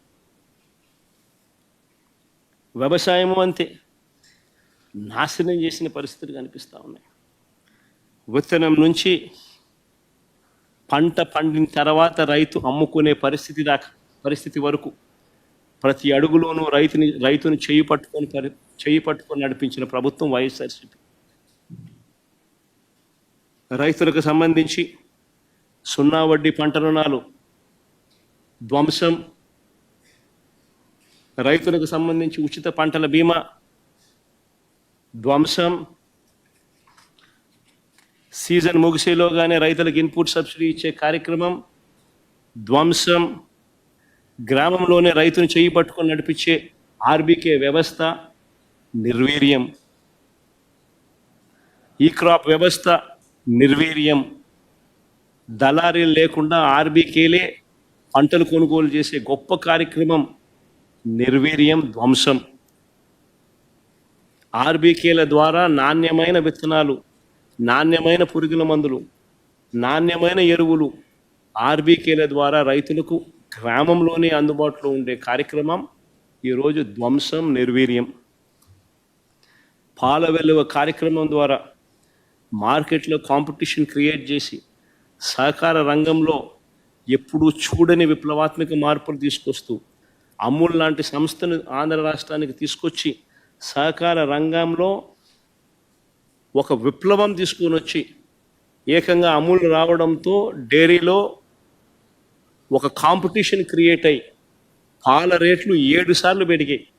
అమూల్ రాకతో ఏకంగా గేదె పాలు 18 రూపాయల 29 పైసలు పెరిగింది. ఆవు పాలు ఏకంగా 9 రూపాయల 49 పైసలు పెరిగింది. ఆ పరిస్థితి నుంచి ఈరోజు చంద్రబాబు నాయుడు వచ్చిన తర్వాత అమూల్ను ఒక పద్ధతి ప్రకారం లేకుండా చేస్తూ ఉన్నారు. హెరిటేజ్ లాభాల కోసం రైతులను, పాలు పోస్తూ ఉన్న రైతులను పూర్తిగా వాళ్ళ బతుకులు చిన్నాభిన్నం చేస్తూ ఉన్నాడు చంద్రబాబు. మిర్చి రైతుల విషయంలో కూడా ఎప్పుడు చూడని మోసాలు చూస్తూ ఉన్నాం. మిర్చి రైతుల విషయంలో గారెడీలు, మోసాలే కనిపిస్తూ ఉన్నాయి. ఒక్క రైతు నుంచి కూడా 40 రోజుల నుంచి మీరు అంతా చూస్తున్నారు. 40 రోజుల నుంచి మన కళ్ళ ఎదుటే కనిపిస్తూ ఉంది మిర్చి రైతుల అవస్థలు. మిర్చి రైతులు పంట అమ్ముకోలేని పరిస్థితి, గిట్టుబాటు ధరలు లేక రైతులు అవస్థలు పడతా ఉన్న పరిస్థితి మన కళ్ళ ఎదుటే కనిపిస్తూ ఉంది. 40 రోజుల నుంచి పరిస్థితి జరుగుతూ ఉన్నా కూడా ఇంతవరకు ఒక్క రైతు నుంచి కనీసం 1 కేజీ మిర్చి కూడా చంద్రబాబు నాయుడు ఇంతవరకు కొనుగోలు చేయలే. కొనుగోలు చేయకపోగా ఏమంటాడు అసెంబ్లీలో? గవర్నర్ గారి ప్రసంగంలో ధన్యవాదాలు చెప్పే తీర్మానంలో చంద్రబాబు గారే మాట్లాడుతూ మిర్చి విషయంలో మార్కెట్ ఇంటర్వెన్షన్ చేయడం లేదంటూ ఆయన చెప్తాడు. అదే బడ్జెట్ ప్రసంగంలో అగ్రికల్చర్ మినిస్టర్ రాష్ట్ర ప్రభుత్వం మాట్లాడుతూ రాష్ట్ర ప్రభుత్వం మార్కెట్లో జోక్యం చేసుకొని పరిష్కారం చూపించేశామంటూ ఆయన మాట్లాడతాడు. ఎవడికి పరిష్కారం చూపించాడు? ఎవడి దగ్గర కొనుగోలు చేశారు? పరిష్కారం చూపించేశామంటూ కొనుగోలు చేశామనంటూ ఏకంగా అగ్రికల్చర్ మినిస్టర్ ఏకంగా అసెంబ్లీలో ప్రస్తావిస్తాడు. బడ్జెట్లో చూస్తే ధరల స్థిరీకరణ నిధి కింద 300 కోట్లు కేటాయించారు. 300 కోట్లు ప్రతిపాదించారు. నేను అడుగుతా ఉన్నా, అదే వైఎస్ఆర్సీపీ హయాంలో మా ప్రభుత్వంలో ఏకంగా 3,000 కోట్ల రూపాయల ధరల స్థిరీకరణ నిధి కేటాయించి ఏకంగా వరి కాక ధాన్యం కాక 7,800 కోట్ల రూపాయలు ఖర్చు చేసి ఇతర పంటలు కొనుగోలు చేసి రైతులకు తోడుగా ఉన్నాం. పెద్ద పెద్ద పోస్టర్లు ఆర్బీకేలో పెట్టేవాళ్ళం. సీఎం యాప్ అని continuous monitoring of agricultural price and produce అని ఆర్బీకేల ద్వారా జరిగేది. ఎక్కడ ఏ ఆర్బీకే పరిధిలో అయినా కూడా ఏ పంట అయినా కూడా రైతు నష్టపోయే పరిస్థితిలో ఉంటే ప్రభుత్వం ఇంటర్వ్యూన్ అయ్యి కొనుగోలు చేసి మార్కెట్లో కాంపిటీషన్ క్రియేట్ చేసి ఆ రేట్లు పెరిగేట్టుగా చేసింది. మా ప్రభుత్వ హయాంలో చీని, పసుపు, అరటి, పొగాకు ఇలా రకరకాల పంటలను కొనుగోలు చేసి 7,800 కోట్లు ఖర్చు చేసి రైతులకు తోడుగా ఉన్నాం. ధాన్యం కొనుగోలుకు మరో 65,000 కోట్ల రూపాయలు ఖర్చు చేసాం. ఇదొక రికార్డు. ధాన్యం కొనుగోలుకు 65,000 కోట్ల రూపాయలు ఖర్చు చేసిన పరిస్థితి. ఈరోజు చంద్రబాబు నాయుడు అధికారంలోకి వచ్చిన ఈ 10 నెలల కాలంలోనే మొన్ననే చూసాం, ధాన్యం కొనుగోలులో ఏ రైతుకు కూడా గిట్టుబాటు ధర రాల. కనీసం 300 రూపాయలు రైతు తక్కువ రేటుకు అమ్ముకోవాల్సిన పరిస్థితిలో రైతు అమ్ముకోవాల్సిన పరిస్థితి వచ్చింది. ధాన్యం పరిస్థితి అదే, మిర్చి పరిస్థితి అదే, టొమాటో పరిస్థితి అదే, పత్తి పరిస్థితి అదే, మినుముల పరిస్థితి అదే, కందులు పరిస్థితి అదే, పెసలు పరిస్థితి అదే. ఈ పంటలకన్నిటికీ కూడా ఏ పంటకు గిట్టుబాటు ధర లేదు. రైతు అవస్థల్లో ఉన్నాడు. రైతుకు ఆదుకోవాల్సిన పరిస్థితిలో చంద్రబాబు నాయుడు గారు నిమ్మకు నీరెత్తినట్టుగా చంద్రబాబు నాయుడు ఏమాత్రం కూడా పట్టించుకోని పరిస్థితి ఈరోజు మనం చూస్తూ ఉన్నాం.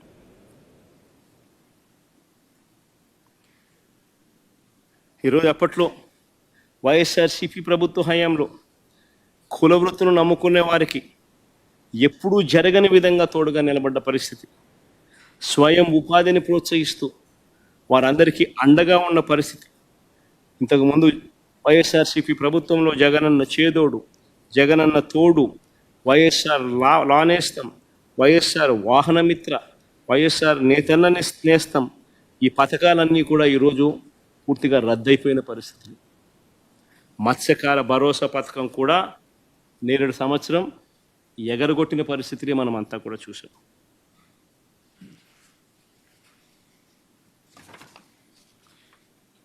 ఉద్యోగుల విషయానికి వస్తాం, ఉద్యోగస్తుల విషయానికి వస్తాం. ఉద్యోగస్తులకు కూడా చంద్రబాబు నాయుడు తీవ్రంగా మోసం చేశాడు. ఎన్నికలప్పుడు ఎన్నికల మేనిఫెస్టోలో చంద్రబాబు నాయుడు చెప్పిన మాటలు, అధికారంలోకి రాగానే సిపిఎస్, జిపిఎస్ విధానాన్ని పునఃసమీక్షిస్తామన్నారు. ఇప్పటి వరకు దీనిపై అతిగతి లేదు. మేము ఉద్యోగస్తులకు మంచి చేయడం కోసం గతంలో ఎప్పుడూ జరగని విధంగా జిపిఎస్ తీసుకొచ్చినాం. ఈ పెద్ద మనిషి అప్పట్లో ఉద్యోగస్తులను రెచ్చగొడుతూ సిపిఎస్ విషయంలో మళ్ళీ పునఃసమీక్షిస్తాము అని చెప్పి మాట చెప్పాడు. ఉద్యోగస్తులతో పని చేయించుకున్నాడు, ఓటు వేయించుకున్నాడు, ఆ తర్వాత గాలి కొదిలేశాడు. ఉద్యోగులకు మెరుగైన పిఆర్సీ అన్నాడు. మా ప్రభుత్వం నియమించిన పిఆర్సీ చైర్మన్ను ఈయన అధికారంలోకి రాగానే తొలగించేశాడు. కొత్త పిఆర్సీ ఇంతవరకు వేయలేదు. ఉద్యోగస్తులకు జీతాలు పెంచే కార్యక్రమం ఇంతవరకు జరగలేదు. కూటమి ప్రభుత్వం రాగానే ఐఆర్ ప్రకటిస్తామన్నారు.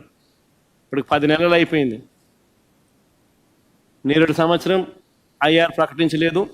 ఈ సంవత్సరం కూడా ఐఆర్ ప్రకటిస్తున్నట్టుగా, దానివల్ల జీతాలు పెరుగుతున్నట్టుగా బడ్జెట్ డాక్యుమెంట్స్లో ఎక్కడ కనిపించవు.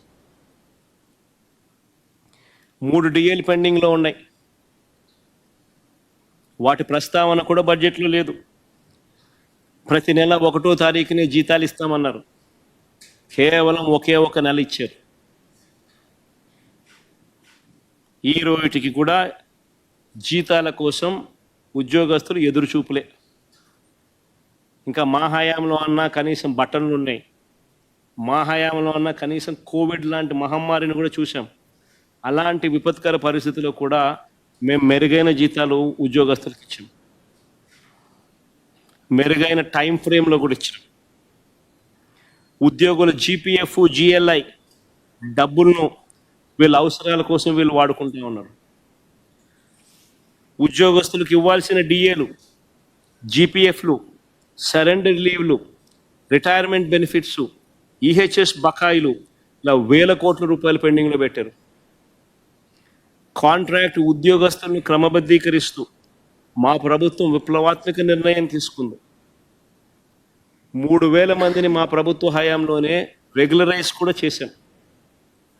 మిగిలిన 7,000 మందికి సంబంధించి డిపార్ట్మెంటల్ రివ్యూ ప్రక్రియ కూడా పూర్తయిపోయింది. ఎలక్షన్ కోడ్ వచ్చి మేము ఇంప్లిమెంట్ చేయలేకపోయాం. ఈరోజు అన్ని ఫార్మాలిటీస్ కంప్లీట్ అయిపోయాయి. మొత్తం ఫైనలైజ్ అయిపోయింది. ఒక ప్రక్రియ మొత్తం పూర్తి చేశారు. Rooster, reservation, length of service, ఇలా అన్నీ కూడా సుప్రీంకోర్టు గైడ్ లైన్స్కి అనుకూలంగా అన్ని రకాలుగా అన్నీ కూడా కంప్లీట్ అయిపోయాయి. ఆ మిగిలిన 7,000 మందికి ఎందుకు రిక్రూట్మెంట్ ఆర్డర్స్ ఇవ్వడం లేదు? ఎందుకు రెగ్యులరైజ్ చేసే ఆర్డర్స్ ఎందుకు ఇవ్వడం లేదు? వాళ్ళ జీవితాలతో కూడా ఆడుకుంటా ఉన్నారు. ఉద్యోగాల గురించి 2 ఆసక్తికర విషయాలు చెప్తా. ఇది ప్రతి ఒక్కరికి కూడా తెలిసి ఉండాలి. మరీ ముఖ్యంగా ఉద్యోగస్తులకు తెలిసి ఉండాలి. ఎందుకనంటే రాష్ట్ర ప్రభుత్వం ఏమీ ఇవ్వకపోయినా కూడా ప్రతి ఏటా గవర్నమెంట్ ఉద్యోగస్తులకు కనీసం 9 నుంచి 10% జీతాలు వాళ్ళే పెరుగుతాయి. 2 డిఏలు, 1 ఇంక్రిమెంట్ రూపేణా. ఇది వాళ్ళ హక్కు. న్యాచురల్గా ఖచ్చితంగా వాళ్ళకు పెరుగుతుంది. కానీ చంద్రబాబు నాయుడు ప్రభుత్వం వచ్చాక మాత్రం జీతాలు పెరగని పరిస్థితి ఎక్కడైనా కనిపించింది అని అంటే ఒక చంద్రబాబు నాయుడు గారి ప్రభుత్వం వచ్చిన తర్వాత మాత్రమే కనిపించింది. పైగా బడ్జెట్లో దీనికోసం కేటాయింపులు ఆశ్చర్యకరంగా తగ్గించినారు. ఇది ఇంకొక పెద్ద ఆశ్చర్యం. నిజంగా ఒకసారి ఏ రకంగా తగ్గించినాను ఒకసారి చూస్తే ఇది వాళ్ళ బడ్జెట్ డాక్యుమెంట్స్. బేసిక్ పే ఒకసారి చూడండి. రివైజ్డ్ ఎస్టిమేట్లో 35,439 కోట్లు అయితే పెరగాల్సింది పోయి 35,431 కోట్లు తగ్గింది. అదే 2023-24 నుంచి గమనిస్తే పెరుగుతుంది. మళ్ళా 25-26 ఈ బడ్జెట్లో పెరగాలి. పెరగకపోగా బేసిక్ పే తగ్గింది.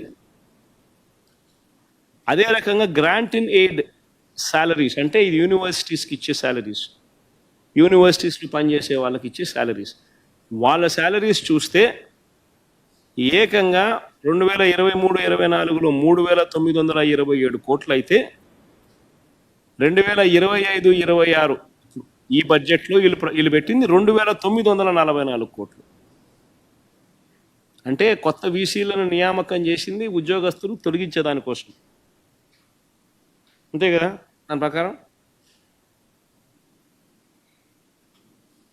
ఇవాళ బడ్జెట్ డాక్యుమెంట్స్ నేను చూపిస్తా ఉన్నట్టు.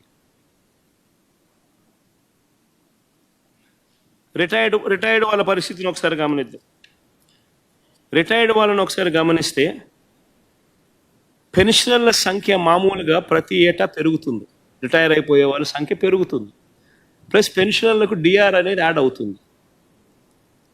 వీటి రెండు కారణాల వల్ల పెన్షనర్లకు మామూలుగా అమౌంట్ అనేది పెరగాలి. అలాంటిది పెరక్కపోగా ఒకసారి చూస్తే పెన్షనర్లకు సంబంధించి 2023-24లో 12,101 కోట్లు ఉంటే 2025-26 11,080కి రివైజ్లోనే 9,746 చూపించినారు. తర్వాత pensions of state aided education institutions వాళ్ళది చూస్తే 2023-24లో 701 ఉంటే 2025-26లో 511కి తగ్గించినారు. తర్వాత లోకల్ బాడీస్లో ఉన్న ఎంప్లాయీస్ ఆఫ్ లోకల్ బాడీస్ 2023-24లో 437 కోట్లు అయితే అది 12,50,00,000కి తగ్గించేసినారు. అంటే ఫస్ట్ ఆఫ్ ఆల్ ఇక్కడ జరిగేది ఏం జరుగుతూ ఉంది? ఉద్యోగస్తులకు సంబంధించిన ఐఆర్ కానీ, పిఆర్సీలు కానీ, డిఏలు కానీ ఇవన్నీ ఏదైనా ఇచ్చే కార్యక్రమం ఏదైనా ఉంది అని అంటే అది ఇచ్చే కార్యక్రమం ఇక చెయ్యబోము అని చెప్పి చెప్తున్నారు.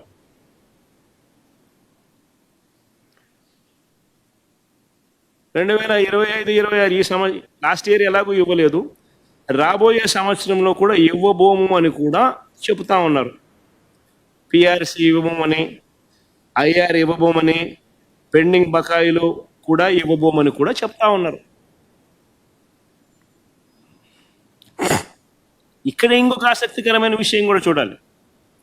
ఆసక్తికరమైన విషయం ఏంటంటే ఈ మధ్యకాలంలో నిన్ననో మొన్ననో అనుకుంటా ఫైనాన్స్ మినిస్టర్ ఉద్యోగస్తులకు సంబంధించిన జీతాల వివరాలు తెలియజేస్తూ తాను చెప్తాడు, స్టేట్స్ ఓన్ రెవెన్యూలో జీతాలకు సంబంధించిన పర్సంటేజ్లు విపరీతంగా పెరిగిపోయాయి, అందుకని మేము ఇవ్వాలంటే ఇబ్బంది పడతా ఉన్నాము, ఏ కార్యక్రమం చేయాలన్నా కూడా ఇబ్బంది పడతా ఉన్నాము అని చెప్పారు. ఆశ్చర్యకరమైన విషయం ఏంటంటే ఆయన అధికారంలోకి వచ్చిన మొట్టమొదటి సంవత్సరం 2024-25 ఇది వాళ్ళ బడ్జెట్ డాక్యుమెంట్లు వాళ్ళు చూపించినది. స్టేట్స్ ఓన్ రెవెన్యూస్ వాళ్ళే ప్రొజెక్ట్ చేసినారు 1,01,000 కోట్లని రివైజ్డ్ ఎస్టిమేట్. వాళ్ళంతటి వాళ్ళే శాలరీస్ అండ్ పెన్షన్స్ 89,000 కోట్లు అని చెప్పి వాళ్ళే రాశారు. Salaries and pensions as a percentage of states own resources 87% వాళ్ళే రాసుకొచ్చారు. అయ్యా పయ్యావుల కేశవ్ గారు, ఫైనాన్స్ మినిస్టర్ గారు, మీరు మాకు పాస్ ఓవర్ చేసినప్పుడు మేము అధికారంలోకి వచ్చిన మొట్టమొదటి సంవత్సరం కూడా చూసుకోండి, అప్పుడు కూడా salaries and pensions as a percentage of states own revenues అంతే 87% అయ్యా పయ్యావుల కేశవ్ గారు చూసుకోండి అని చెప్తా ఉన్నాం.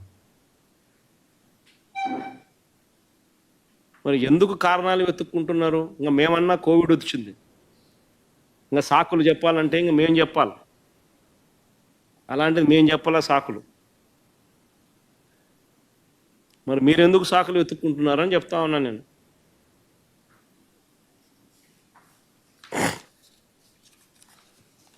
అది అబద్ధాలు చెప్పుకుంటూ ఎందుకు మోసం చేస్తూ ఉన్నారు?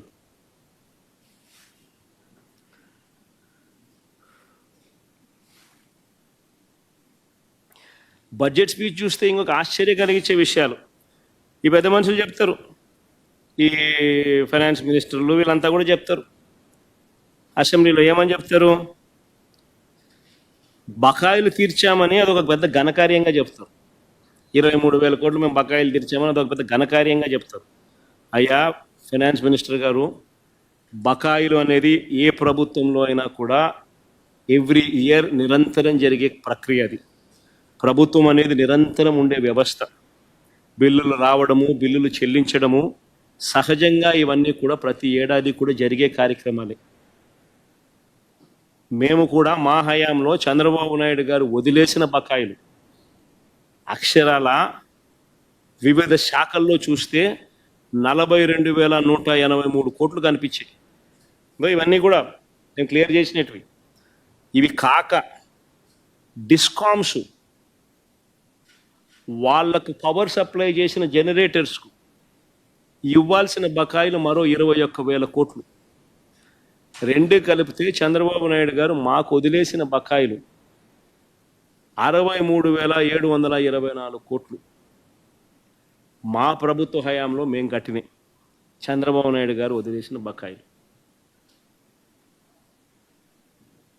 మరి ఇవి వాస్తవాలైతే చెయ్యకపోవడానికి, ఎగరగొట్టడానికి ఎన్నెన్ని కుయుక్తులు పండుతూ ఉన్నారో చంద్రబాబు నాయుడు గారి ప్రభుత్వము అన్నది తేట తెల్లంగా మనందరికీ కూడా కనిపిస్తూ ఉన్న సత్యం. అదే మాదిరిగా చంద్రబాబు నాయుడు గారు ఇంకొక ప్రజలకు ఎందుకు సూపర్ 6లు సూపర్ 7లు మోసం చేస్తున్నావయ్యా అంటే ఆ మోసం కవరప్ చేసుకునే దానికోసం. చంద్రబాబు నాయుడు అనే వ్యక్తి అబద్ధాలు, మోసాలు ఇవన్నీ కూడా ప్రతి అడుగులోనూ కూడా కనిపించేటివే. ఈ కనిపించే ఈ అడుగుల్లో వేసే తప్పులు, వీళ్ళు చేసే మోసాలు ఇంకా ఏ స్థాయిలో ఉన్నానంటే ఈరోజు కూడా మొన్న ఆశ్చర్యపోయాను. మొన్న చిత్తూరుకు పోయినప్పుడు ఏదన్నట్టు ఈరోజు కూడా అప్పులు 10 లక్షల కోట్లు ఉంటాయి. నాకు ఆశ్చర్యం అయిపోయింది. అసలు ఎన్నిసార్లు చెప్పాలా ఈ మనుషులకు? ఎందుకు ఇలా అబద్ధాలు చెప్తారు? ఎన్నికల ముందంతా 14 లక్షల కోట్లు అప్పులు అని చెప్పి మన 12 లక్షల కోట్లు అంటారు. మన గవర్నర్ ప్రసంగంలో కూడా 10 లక్షల కోట్ల అప్పులు అని చెప్పి మన నేరేడు బడ్జెట్లో చెప్పించింది. చివరికి అప్పులు రాష్ట్రానికి ఎంత ఉన్నాయి అని చెప్పి నేరేడు చూపించినాను, మళ్ళీ ఒకసారి చూపిస్తా ఉన్నా. ఇది 2 డాక్యుమెంట్స్ మేము చూపిస్తా ఉన్నా. రాష్ట్రానికి సంబంధించిన అప్పులు ఎంత ఉన్నాయి అన్నది CAG reports 2023-24 CAG accounts for 23-24 అందరికీ అవైలబుల్గా ఉన్న డాక్యుమెంట్స్ ఇవన్నీ. 2023-24లో పబ్లిక్ డెట్ 4,86,151 కోటిని కాగులు చెప్పింది. తర్వాత నెక్స్ట్ ఐటమ్, ఇది గ్యారంటీడ్ డెట్, అంటే గవర్నమెంట్ గ్యారంటీ ఉన్న డెట్ మరో 1,54,797 కోట్లు. రెండు కలిపితే 6,46,000 కోట్లు అని చెప్పి క్లియర్ కట్గా చెప్పినారు. ఇదే చంద్రబాబు నాయుడు గారి హయాంలో మాకు తాను వెళ్తూ వదిలేసిన డెట్టు ఎంత అని చెప్పి చూస్తే చంద్రబాబు నాయుడు గారి హయాంలో ఇది తాను ప్రవేశపెట్టిన బడ్జెట్ డాక్యుమెంట్. చంద్రబాబు నాయుడు గారే తన మొదటి బడ్జెట్ మొన్న నవంబర్లో ప్రవేశపెట్టక తప్పని పరిస్థితిలో బడ్జెట్ ప్రవేశపెట్టి ఆ బడ్జెట్ అట్ గ్లాన్స్లో తానే రాసిన ఈ డాక్యుమెంట్స్, తాను ప్రవేశపెట్టిన బడ్జెట్ డాక్యుమెంట్స్లో తానే మళ్ళీ ధృవీకరిస్తూ రాష్ట్రానికి సంబంధించిన అప్పు 4,91,734 కోట్లని, గవర్నమెంట్ గ్యారంటీడ్ డెట్ 1,54,000 కోట్లని, మొత్తంగా 6,46,000 కోట్లు అని చెప్పి మళ్ళీ చంద్రబాబు నాయుడు గారికి ధృవీకరించాడు. అంటే కాగ్ రిపోర్టు. మరోవైపున చంద్రబాబు నాయుడు గారు తానే బడ్జెట్ డాక్యుమెంట్లో తానే ప్రవేశపెట్టి చూపిస్తా ఉన్న ఎవిడెన్సెస్. అక్కడే చంద్రబాబు నాయుడు అదే బడ్జెట్ డాక్యుమెంట్లో 2018-19 అంటే చంద్రబాబు నాయుడు గారి హయాం వరకు ఉన్న అప్పులు ఎంతో కూడా రాశాడు. 2,57,509 కోట్లు అని, గవర్నమెంట్ గ్యారంటీడ్ డెట్స్ మరో 55,508 కోట్లని, రెండు కలిపితే 3,13,000 కోట్లని. అంటే 3,13,000 కోట్లు చంద్రబాబు నాయుడు గారు పోతూ మాకు వదిలేసిన డెట్టు. ఆ డెట్టు మా ప్రభుత్వం అయిపోయే నాటికి 6,46,531 కోట్లకు అప్పుగా డెట్గా ఉంది. ఇది వాస్తవాలు.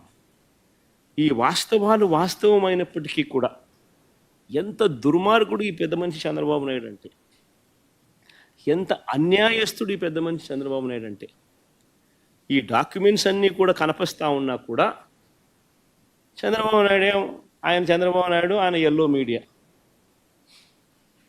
ఆయన ఒక ఈనాడు ఉన్నాడు, ఒక ఆంధ్రజ్యోతి ఉంది, ఒక టీవీ5 ఉంది, ఒక డంకా బజాయించి అబద్ధాలు గోబెల్స్ ప్రచారం చేయడంలో దిట్టలు. ఇలాంతా కూడా ఎంత దారుణంగా ప్రచారం చేస్తారంటే మన చిత్తూరుకు పోయి మన పబ్లిక్ మీటింగ్లో మళ్ళీ అంటాడు 10 లక్షల కోట్లు అంటాడు. అసలు మనిషేనా ఈ మనిషి అని అడుగుతాను నేను. అసలు మనిషి రూపంలో ఉన్న రాక్షసులు వీళ్ళంతా. అసలు ఇంతగా ఒక అబద్ధాన్ని దుష్ప్రచారం చేయడం అనేది ఎంత మటుకు ధర్మం? నిజం కాదని తెలుసు, నువ్వంతకు నువ్వే నీ బడ్జెట్ డాక్యుమెంట్లో నువ్వే చూపించడం, కాగ్ రిపోర్ట్లు ఇంత ప్రస్ఫుటంగా కనిపిస్తూ ఉంది. అయినా కూడా ఎందుకు ఒకే అబద్ధాన్ని చెప్పిందే చెప్పి అదే నిజమని చెప్పి, అందుకే నేను సూపర్ 6 సూపర్ 7 చేయడం లేదు అని చెప్పి ప్రజలను మభ్యపెట్టే ప్రయత్నం ఎందుకు చేస్తూ ఉన్నారు?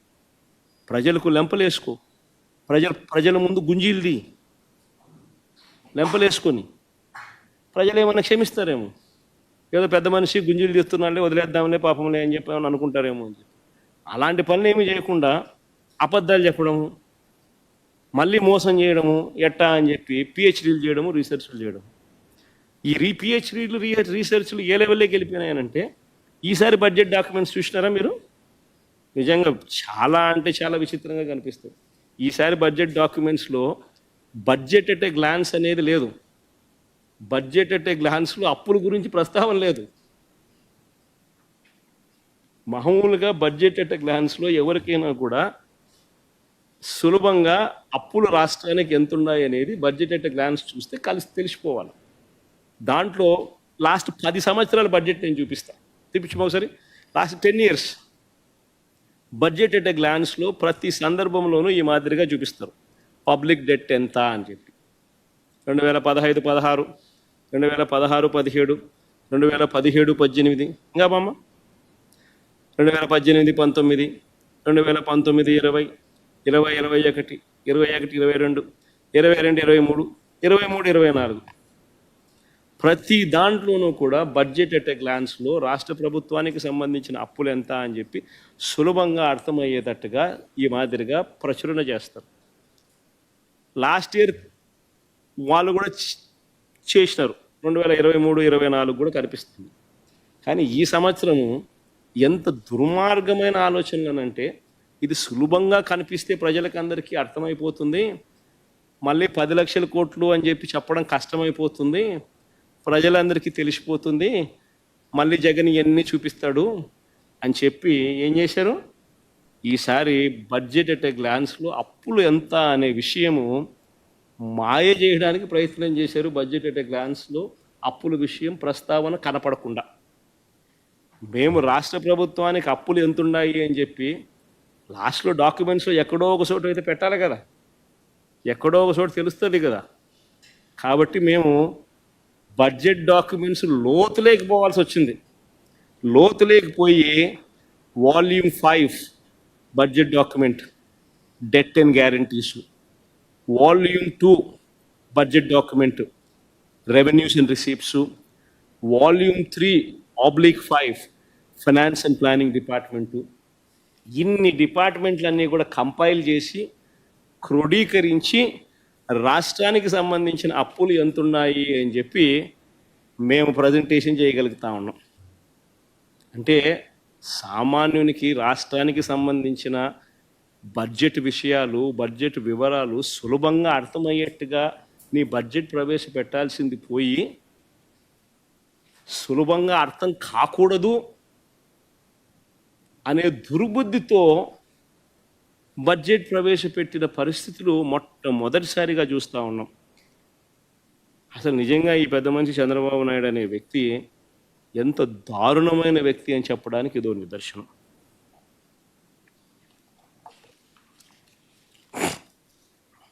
లాస్ట్కు చంద్రబాబు నాయుడు గారికి ఎంత దాచిపెట్టినా ఇన్ని వాల్యూమ్స్లో నుంచి బయటకు తీస్తే లాస్ట్కి అంతే తెలుస్తుంది. అంతే అమౌంట్ ఎక్కడ పోదు కదా, ఎక్కడో ఒకసారి కనిపిస్తుంది. వాస్తవం ఏమిటనంటే, మనకన్నా ముబ్బడిగా చంద్రబాబు నాయుడు గారు లెఫ్ట్ రైట్ సెంటర్ అప్పులు చేస్తాం. మా హయాంలో 2023-24 మా లాస్ట్ ఇయర్ 2023-24లో మేము 62,207 కోట్లు మేము అప్పు చేస్తే, ఈ పెద్ద మనిషి 2024-25 ఈయన ప్రవేశపెట్టిన రివైజ్డ్ ఎస్టిమేట్లో ఈయన చూపించిందే 73,362 కోట్లు ఈయన అప్పు చేసినాడని చూపించాడు. అది వేరే విషయం అనుకో. 93,000 కోట్లు యాక్చువల్గా చేసి దాన్ని అడ్జస్ట్మెంట్ చేసి మళ్ళీ 73,000 కోట్లకు జనవరికే 83,000 కోట్లు, ఫిబ్రవరిలో మార్చ్లో ఇంత దాకా తీసుకుంటే ఇంకో మరో 10,000 కోట్లు, 93,000 కోట్ల దాకా అప్పులు అయినాయి అన్నది పక్కన పెడితే దాన్ని అడ్జస్ట్మెంట్ చేసి 73,362 కోట్ల రూపాయలకు ఫైనల్గా రివైజ్డ్ ఎస్టిమేట్లో వాళ్ళు చూపించిందే డెట్ కింద మనం తీసుకున్నా కూడా మేం చేసిన అప్పు కన్నా చంద్రబాబు నాయుడు అప్పు ఎక్కువగా కనిపిస్తుంది. 10,000 కోట్లు పైచిలుకు, 11,000 కోట్లు పైచిలుకు. మేము 62,207 కోట్లు మేం చేస్తే 73,362 కోట్లు చంద్రబాబు నాయుడు గారు అప్పులు చేసినట్టుగా క్లియర్గా కనిపిస్తూ ఉంది. ఈ అప్పులకు తోడు చంద్రబాబు నాయుడు గారు అమరావతి పేరు మీద వరల్డ్ బ్యాంకు, ఏడీబీ లోన్లు మొన్న శాంక్షన్ అయినాయి 15,000 కోట్లు.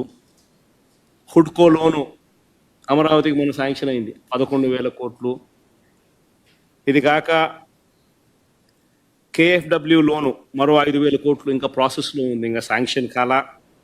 ఇది కాక మొన్న మార్క్ ఫెడ్కు 8,000 కోట్లు తెచ్చినారు. సివిల్ సప్లైస్కు మరో 5,000 కోట్లు కూడా తెచ్చినారు.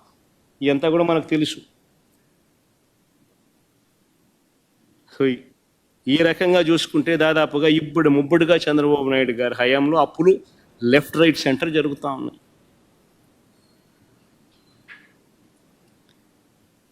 సిమిలర్గా ఈయన అబద్ధాలు కూడా ఏ స్థాయిలో ఉంటాయనంటే అమరావతి పేరుతో చంద్రబాబు నాయుడు గారు చేస్తూ ఉంది. అమరావతి అనేది ఏమంటాడు ఈ రోజుకి అసెంబ్లీలో మాట్లాడతాడు పయ్యావుల కేశవ్. చంద్రబాబు నాయుడు గారు అనేక సందర్భాల్లో అంటాడు సెల్ఫ్ ఫైనాన్సింగ్ ప్రాజెక్ట్ అంటారు. ఆశ్చర్యం ఏంటంటే ఇదే ఫైనాన్స్ మినిస్టర్ బడ్జెట్ డాక్యుమెంట్స్లో ఒక మాదిరిగా పెడతాడు, స్పీచ్లో ఇంకో మాదిరిగా మాట్లాడతాడు. స్పీచ్ ఇచ్చేటప్పుడేమో అమరావతి సెల్ఫ్ ఫైనాన్సింగ్ మోడల్ అని చెప్పి అంటాడు. ఇదే పెద్ద మనిషి పయ్యావుల కేశవ్ ఫైనాన్స్ మినిస్టర్. కానీ ఇదే పెద్ద మనిషి తాను ప్రొవైడ్ చేసిన బడ్జెట్ డాక్యుమెంట్స్లో బడ్జెట్ ఎట్ ఏ గ్లాన్స్ చూసినా లేదా బడ్జెట్ పత్రాలలో డిమాండ్స్ ఫర్ గ్రాంట్స్ చూస్తే major head 4215, sub major heads 01, minor heads 051 కింద చూస్తే కన్స్ట్రక్షన్ కింద 6,000 కోట్ల రూపాయలు చూపించారు.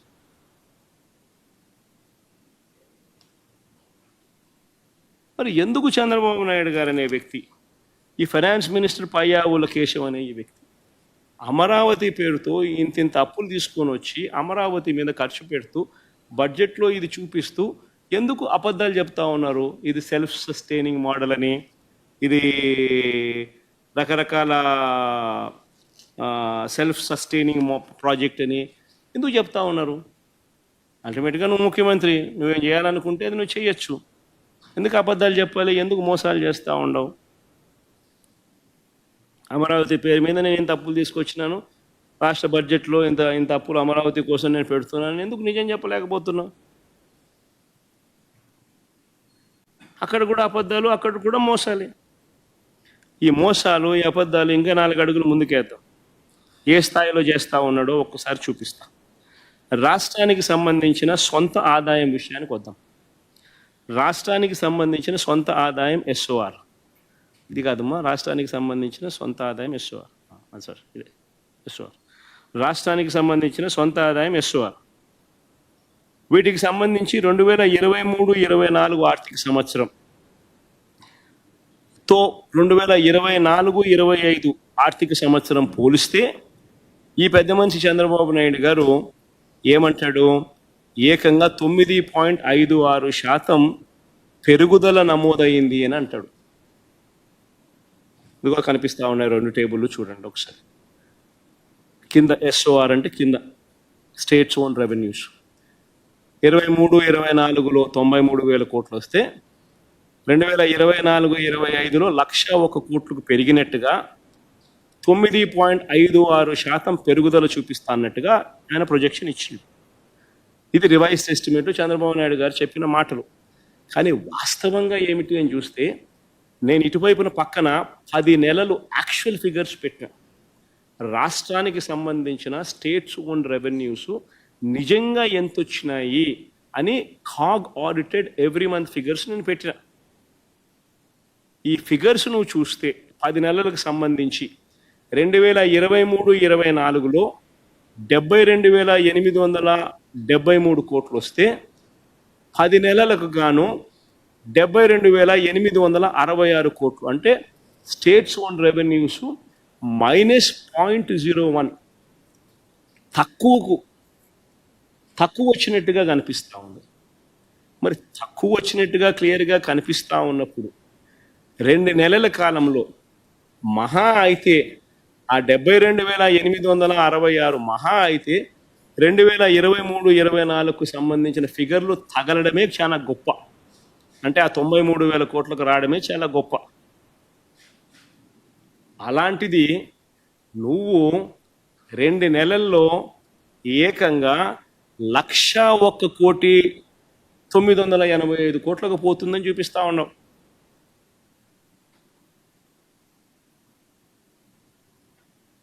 అంతటితో నువ్వు ఆగల. ఈ 101,985 కోట్లే లేని ఫిగర్ను చూపించి 25-26లో దీని మీద 25%, దీని మీద 25.63% పెరుగుదల చూపిస్తూ 128,125 కోట్ల రూపాయలకు పోతుంది అని చెప్తా ఉంటాం. అంటే వాస్తవిక ఫిగర్ నిజంగానే 93,000 కోట్ల ఎనికి బామ్మ, వాస్తవిక ఫిగరు ప్రీవియస్ స్లైడ్కి బామ్మ, వాస్తవిక ఫిగరు 10 నెలల పాటు 2023-24, 2024-25 ఇంచుమించు సమానంగానే ఉన్నాయి. ఇన్ఫ్యాక్ట్ 2024-25 0.01% తక్కువగా ఉంది. కాబట్టి మ్యాక్సిమం వస్తే 2023-24కు సంబంధించిన స్టేట్స్ ఓన్ రెవెన్యూస్తో సమానంగానే వస్తుంది అని అనుకుంటే 93,084 కోట్ల రూపాయలు దాటదు అని అనుకుంటే ఏకంగా 93,000 కోట్ల నుంచి 25-26 నెక్స్ట్ స్లైడ్ లేకపోమ్మా 25-26 బడ్జెట్లో ఏకంగా 128,125 కోట్ల రూపాయలకు పోతుంది. అంటే దాని అర్థం 37% పెరుగుదల చూపిస్తూ ఉండవు.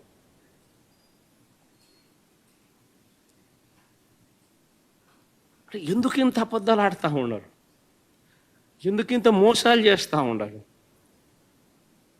ఆదాయాలు ఒకవైపున రాష్ట్ర ప్రభుత్వానికి రాష్ట్ర ఖజానాకు రావడం లేదు. చంద్రబాబు నాయుడు గారి సొంత జోబిలేకి, ఆయన మనుషులు సొంత జోబిలేకి రాష్ట్ర ఖజానాకు సంబంధించిన ఆదాయాలు పోతా ఉన్నాయి. ఇసుక, మద్యం అన్నీ కూడా ఏదైనా గమనించుకోండి, అన్నీ కూడా చంద్రబాబు నాయుడు గారు ఆయన మనుషుల జోబిలేకే డబ్బులు పోతా ఉన్నాయి. కానీ శాండ్, క్వాడ్స్, సిలికా అన్నీ ఏది తీసుకున్నా కూడా ఆయన మనుషుల జోబిల్లోకి డబ్బులు పోతూ ఉన్నాయి. కానీ రాష్ట్ర ఖజానాకు రాని పరిస్థితి కనిపిస్తూ ఉంది.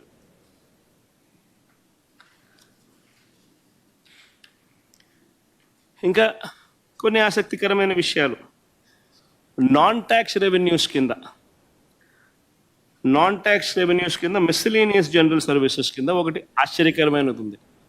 2024-25 రివైజ్డ్ బడ్జెట్ ప్రకారము 226 కోట్లు చూపిస్తా ఉన్నారు. నాన్ ట్యాక్స్ రెవెన్యూస్ కింద మిస్సిలీనియస్ జనరల్ సర్వీసెస్ కింద ఈ ఏడాది, అంటే బడ్జెట్ ప్రవేశపెట్టిన ఈ ఏడాది 2025-26కు సంబంధించి 7,916 కోట్లు చూపిస్తున్నారు. కానీ 2024-25 రివైజ్డ్ ఎస్టిమేట్ల ప్రకారము వీళ్ళే దాన్ని 226 కోట్లుగా చూపిస్తున్నారు 2024-25లో వీళ్ళకు వచ్చేది. అంటే ఏంది మిస్సిలీనియస్ జనరల్ సర్వీసెస్ అంటే ఏంది? ఏ రకంగా ఇది బాదుతున్నారు, ఏ రకంగా బాధపోతా ఉన్నారు? నిజంగా ఆర్థికవేత్తలకు కూడా అర్థం కావడం లేదు. ఏ రకంగా కొత్తదనంతో చంద్రబాబు నాయుడు ఏం చేయబోతున్నాడో తెలియడం లేదు, ఏ రకంగా బాధపోతున్నాడో తెలియదు. మిస్సిలీనియస్ జనరల్ సర్వీసెస్ అంట. ఆ పేరుతో ఏకంగా 7,916 కోట్ల రూపాయలు తాను బాధపోతున్నాడు అని చెప్పి తాను చెప్తా ఉన్నాడు చంద్రబాబు నాయుడు గారు. సరే, ఇంకొకటి చూద్దాం. ఈ ఏడాది ల్యాండ్ రెవెన్యూ కింద రివైజ్డ్ ఎస్టిమేట్స్ చూస్తే ల్యాండ్ రెవెన్యూస్ కింద ఒకసారి గమనిస్తే ల్యాండ్ రెవెన్యూస్ కింద రివైజ్డ్ ఎస్టిమేట్స్ చూస్తే ల్యాండ్ రెవెన్యూస్ కింద రివైజ్డ్ ఎస్టిమేట్స్లో 1,341 కోట్లు చూపిస్తా ఉన్నాడు. రివైజ్డ్ ఎస్టిమేట్స్లో 1,342 కోట్లు చూపిస్తా ఉన్నారు. మరి ఇదే ఈ 10 నెలల కాలానికి సంబంధించి చూస్తే వచ్చింది ఎంత అంటే 196 కోట్ల రూపాయలు.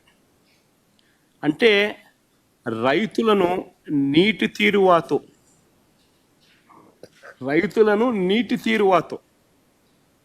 ఈ 2 నెలల్లోనే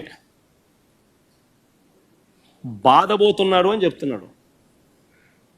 అంతే కదా, 10 నెలలకు కలిపి 196 కోట్లు వచ్చింది. మామూలుగా అంతకన్నా ఎక్కువ రాదు. 2023-24లో 52 కోట్లే వచ్చింది. ఆయనకు 196 కోట్లు 10 నెలల్లో వచ్చింది.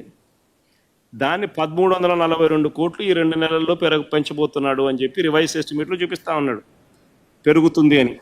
దాని అర్థము రైతులకు సంబంధించి శిస్తు రూపంలోనే లేదా సర్వే సెటిల్మెంట్ కింద భారం వేయబోతున్నారా, నీటి తీరువా కింద భారం వేయబోతున్నారా, లేకపోతే మేము సర్వే ఫ్రీగా చేసాం రైతులందరికీ కూడా, ల్యాండ్ రెవెన్యూ రికార్డ్ సర్వేలన్నీ ఫ్రీగా చేసాం, వీళ్ళు ఏమన్నా సర్వే బాధపోతున్నారా? మరి ఈ 2 నెలల్లోనే ఏ రకంగా దాదాపుగా 1,100 కోట్ల రూపాయలు ఏ రకంగా వసూలు చేయబోతున్నారు, అది కూడా ఒకటి ఆశ్చర్యం కలిగించే విషయం. ఇంకొకటి కూడా చెప్తా, మూలధన వ్యయం అంటే క్యాపిటల్ ఎక్స్పెండిచర్, మూలధన వ్యయం. క్యాపిటల్ ఎక్స్పెండిచర్ చూస్తే 2024-25లో ఒకసారి క్యాపిటల్ ఎక్స్పెండిచర్ అనేది ఒకసారి గమనిస్తే ఆశ్చర్యకరమైన విషయాలు కనిపిస్తాయి. ఒకసారి మీరు గమనించండి, 2023-24లో అంటే మా హయాంలో, వైఎస్ఆర్సీపీ హయాంలో ఫైనల్ ఇయర్లో క్యాపిటల్ ఎక్స్పెండిచర్ 23,330 కోట్ల రూపాయల కింద కనిపిస్తుంది.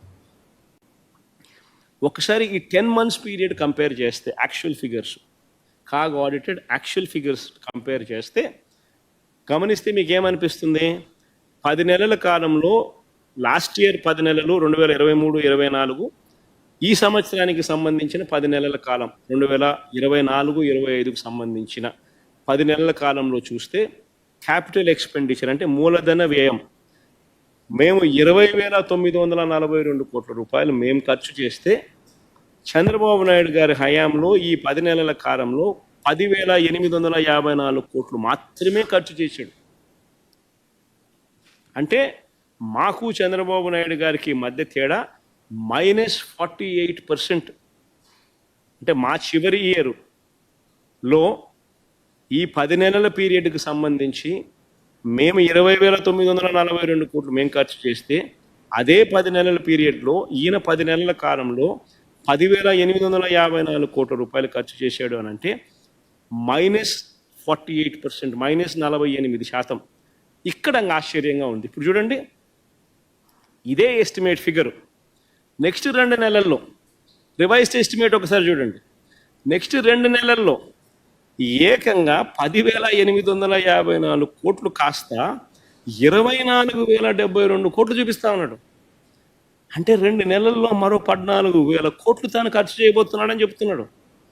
అదే మా ఫిగర్లు చూడండి, 10 నెలల కాలంలో మేము 20,000 కోట్లు 20,942 కోట్లు ఉంటే మేము ఆ ఇయర్ ఎండ్ అయ్యేసరికి 23,330 కోట్లకు మేము యాక్చువల్ ఖర్చు చేసినాం. అంటే ఎవడైనా నమ్ముతాడు, రీజనబుల్గానే ఉంది. 21,000 కోట్లు 10 నెలల్లో చేసినారు, 23,330 కోట్లు సంవత్సరం అయిపోయే లోపల చేయడం అంటే రీజనబుల్గా జరుగుతుంది. కానీ ఏకంగా 10,854 కోట్లు ఏందండి, 24,072 కోట్లు అంటే మాకన్నా 3.18% ఎక్కువగా తాను ఖర్చు చేసినాను అని చెప్పి చూపించడానికి ఏకంగా రివైజ్డ్ ఎస్టిమేట్లో 15,000 కోట్ల రూపాయలు తాను ఖర్చు చేయబోతున్నాడని చూపించాడు. ఇంకా ఆశ్చర్యం ఏంటంటే సార్, 2025-26కు వచ్చేసరికి క్యాపిటల్ ఎక్స్పెండిచరు ఆ 24,000 కాస్త 40,000 కోట్లు ఖర్చు చేస్తామని చూపిస్తున్నారు. అయ్యో చంద్రబాబు, ఏమి స్వామి ఈ లెక్కలు స్వామి, ఏమి స్వామి? ఇంత దారుణంగా చంద్రబాబు నాయుడు అనే వ్యక్తి మోసం చేస్తూ ఉంటే, అబద్ధాలు చెప్తా ఉంటే నేను ఏం చెప్పాలి ఈ మనిషిని?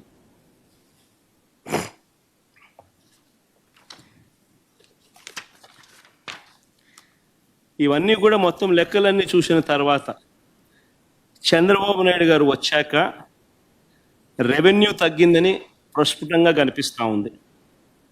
రాష్ట్రం సొంత ఆదాయాలు అంటే ఎస్ఓఆర్లు పెరగలేదు,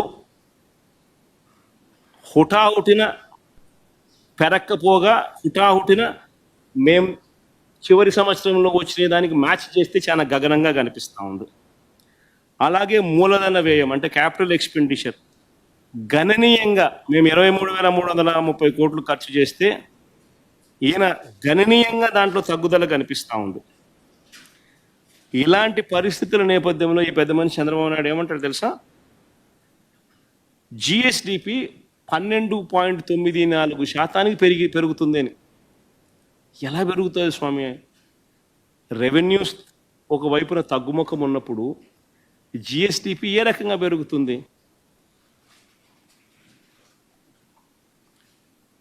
ఎలా సాధ్యమవుతుంది? మూలధన వ్యయం ఎస్కలేట్ చేసి 2023-24 కన్నా 3.18% అధికంగా పెంచి చూపిస్తా ఉన్నారు. స్టేట్స్ ఓన్ రెవెన్యూస్ ఎస్కలేట్ చేసి 2023-24 కన్నా 9.5% ఎక్కువగా పెంచి చూపిస్తా ఉన్నారు.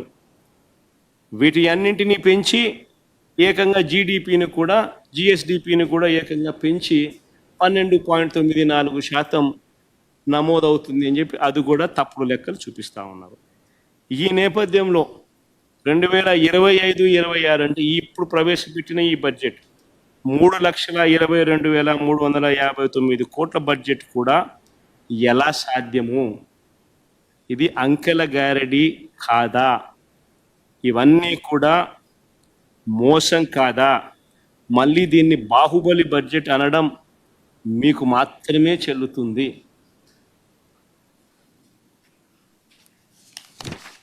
ఇంచేపట్టిందబ్బా. మరి ఈ మేరకు టైం కేటాయించకపోతే, ప్రతిపక్షం అనేది ఈ మేరకు చెప్పలేకపోతే ఈ విషయాలన్నీ ప్రజలకి ఎలా తెలుస్తాయి?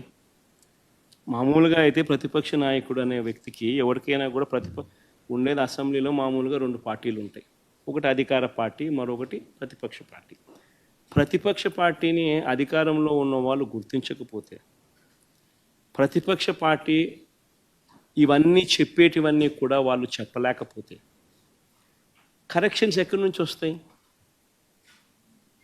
అసెంబ్లీ ఎందుకు నడుపుతా ఉన్నాం? ఏం సాధించడం కోసం నడుపుతా ఉన్నాం? ఎవరు కూడా నీకు వ్యతిరేకంగా మాట్లాడకూడదు, ఎవరు కూడా నీకు వ్యతిరేకంగా చెప్పకూడదు. వాళ్ళకు మైక్ ఇవ్వము, మేము 5 నిమిషాలు మాత్రమే మైక్ ఇస్తాం. 175 మందిలో నీకు ఇచ్చినట్టుగా వాళ్ళకి ఇచ్చినట్టుగా నీకు ఒకరికి మైక్ ఇస్తాము. 5 నిమిషాలు నీ టైం కట్ చేస్తాము, నీ మైక్ కట్ చేస్తాము అని అంటే ప్రజలకు ఇవన్నీ కూడా తెలియకూడదు అనే ఉద్దేశంతో అసెంబ్లీ నడుస్తూ ఉంది.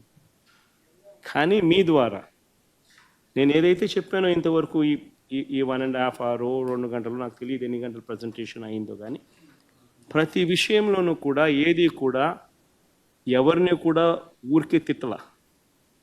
ప్రతి విషయము ఫ్యాక్ట్స్ అండ్ ఫిగర్స్తో ప్రజెంటేషన్ చేస్తాం. ప్రతి విషయంలోనూ కూడా ఇవి వాస్తవాలు అని చెప్పి నెంబర్స్తో సహా చూపించాం. వీటికి సంబంధించి ఏదైనా సమాధానాలు చెప్పగలిగితే సమాధానాలు వాళ్ళు చెప్పాలి. మీ ద్వారా కనీసం ప్రజలకన్నా ఈ మెసేజ్ పోయి ప్రజలందరికీ కూడా జరుగుతూ ఉన్న ఈ రాష్ట్ర పరిస్థితుల మీద ప్రజలందరికీ కూడా అవగాహన కలగాలి అని రాష్ట్ర బడ్జెట్ మీద, గవర్నర్ ప్రసంగం మీద ఒక ప్రతిపక్ష నాయకుడిగా, ఒక ప్రతిపక్ష పార్టీకి సంబంధించిన నాయకుడిగా ప్రతిపక్షం చేయాల్సిన పాత్ర అసెంబ్లీలో చేయలేని పరిస్థితుల మధ్య మీడియా ద్వారా ప్రజలకు కమ్యూనికేట్ చేసే కార్యక్రమం చేస్తూ ఉన్నాం. స్పీకర్ ఇప్పుడు ఈ అసెంబ్లీలో మీ అసెంబ్లీకి సంబంధించి కానీ బడ్జెట్కి సంబంధించి ప్రభుత్వం 9 నెలల పాలనకు సంబంధించి అనేక వైఫల్యాల గురించి మీరు చెప్తా రావడం జరిగింది సార్ ఇప్పటి వరకు. అయితే నిన్న వచ్చినటువంటి పట్టభద్రుల ఎమ్మెల్సీ ఎన్నికల ఫలితాల్లో టీడీపీ గెలిచింది కాబట్టి ప్రజలకు మా పైన ఇంకా నమ్మకం ఉంది, విశ్వాసం ఉంది, అందుకే ప్రజలు మాకు ఓటు వేసి గెలిపించారని సీఎం చంద్రబాబు చెప్తా ఉన్నారు. రమేష్, ఒకటి ఆశ్చర్యకరం కలిగించే విషయం ఎప్పుడని చెప్తాను. నేను ఎమ్మెల్సీ ఎన్నికల్లో రిగ్గింగ్ చేసేవాడిని ప్రపంచ చరిత్రలో నువ్వు ఎప్పుడైనా చూసినావా అని చెప్తాను. నేనైతే ప్రపంచ చరిత్రలో ఎమ్మెల్సీ ఎన్నికల్లో రిగ్గింగ్ చేసేవాడిని నా ప్రపంచ చరిత్రలో ఎవడు నేను చూడలా. ఒక చంద్రబాబు నాయుడు అనే వ్యక్తి మాత్రమే ఎమ్మెల్సీ ఎన్నికల్లో రిగ్గింగ్ చేసేవాడిని నేను చూసింది. అయినా కానీ శ్రీకాకుళంలో మాస్టర్లు బాగానే బుద్ధి చెప్పారు కదా. శ్రీకాకుళంలో మాస్టర్లు, గవర్నమెంట్ టీచర్లు, ప్రైవేట్ టీచర్లు అందరూ కూడా బాగానే బుద్ధి చెప్పారు కదా, గట్టిగా అర్థమయ్యేట్టుగా చెప్పారు కదా. ఎందుకంటే అక్కడ రిగ్గింగ్ చేయడం కష్టం. టీచర్లు వచ్చి కొట్లాడతారు, ఎందుకంటే వాళ్ళే బూతుల్లో ఏజెంట్లు, వాళ్ళే బూతుల్లో పోలింగ్ ఆఫీసర్లు, టీచర్లే. సో వాళ్ళ ఓట్లు వాళ్ళకి రాకుండా చేసినామని అంటే వాళ్ళంతా ఒప్పుకోరు. కాబట్టి అక్కడ యూనియన్స్ అన్నీ ఉంటాయి కాబట్టి చేయలేకపోయింది. గ్రాడ్యుయేట్ల దగ్గరికి వచ్చేసరికి ఎవడైనా అంతే అన్నట్టుగా అక్కడ కూడా రిగ్గింగ్ చేసినారు.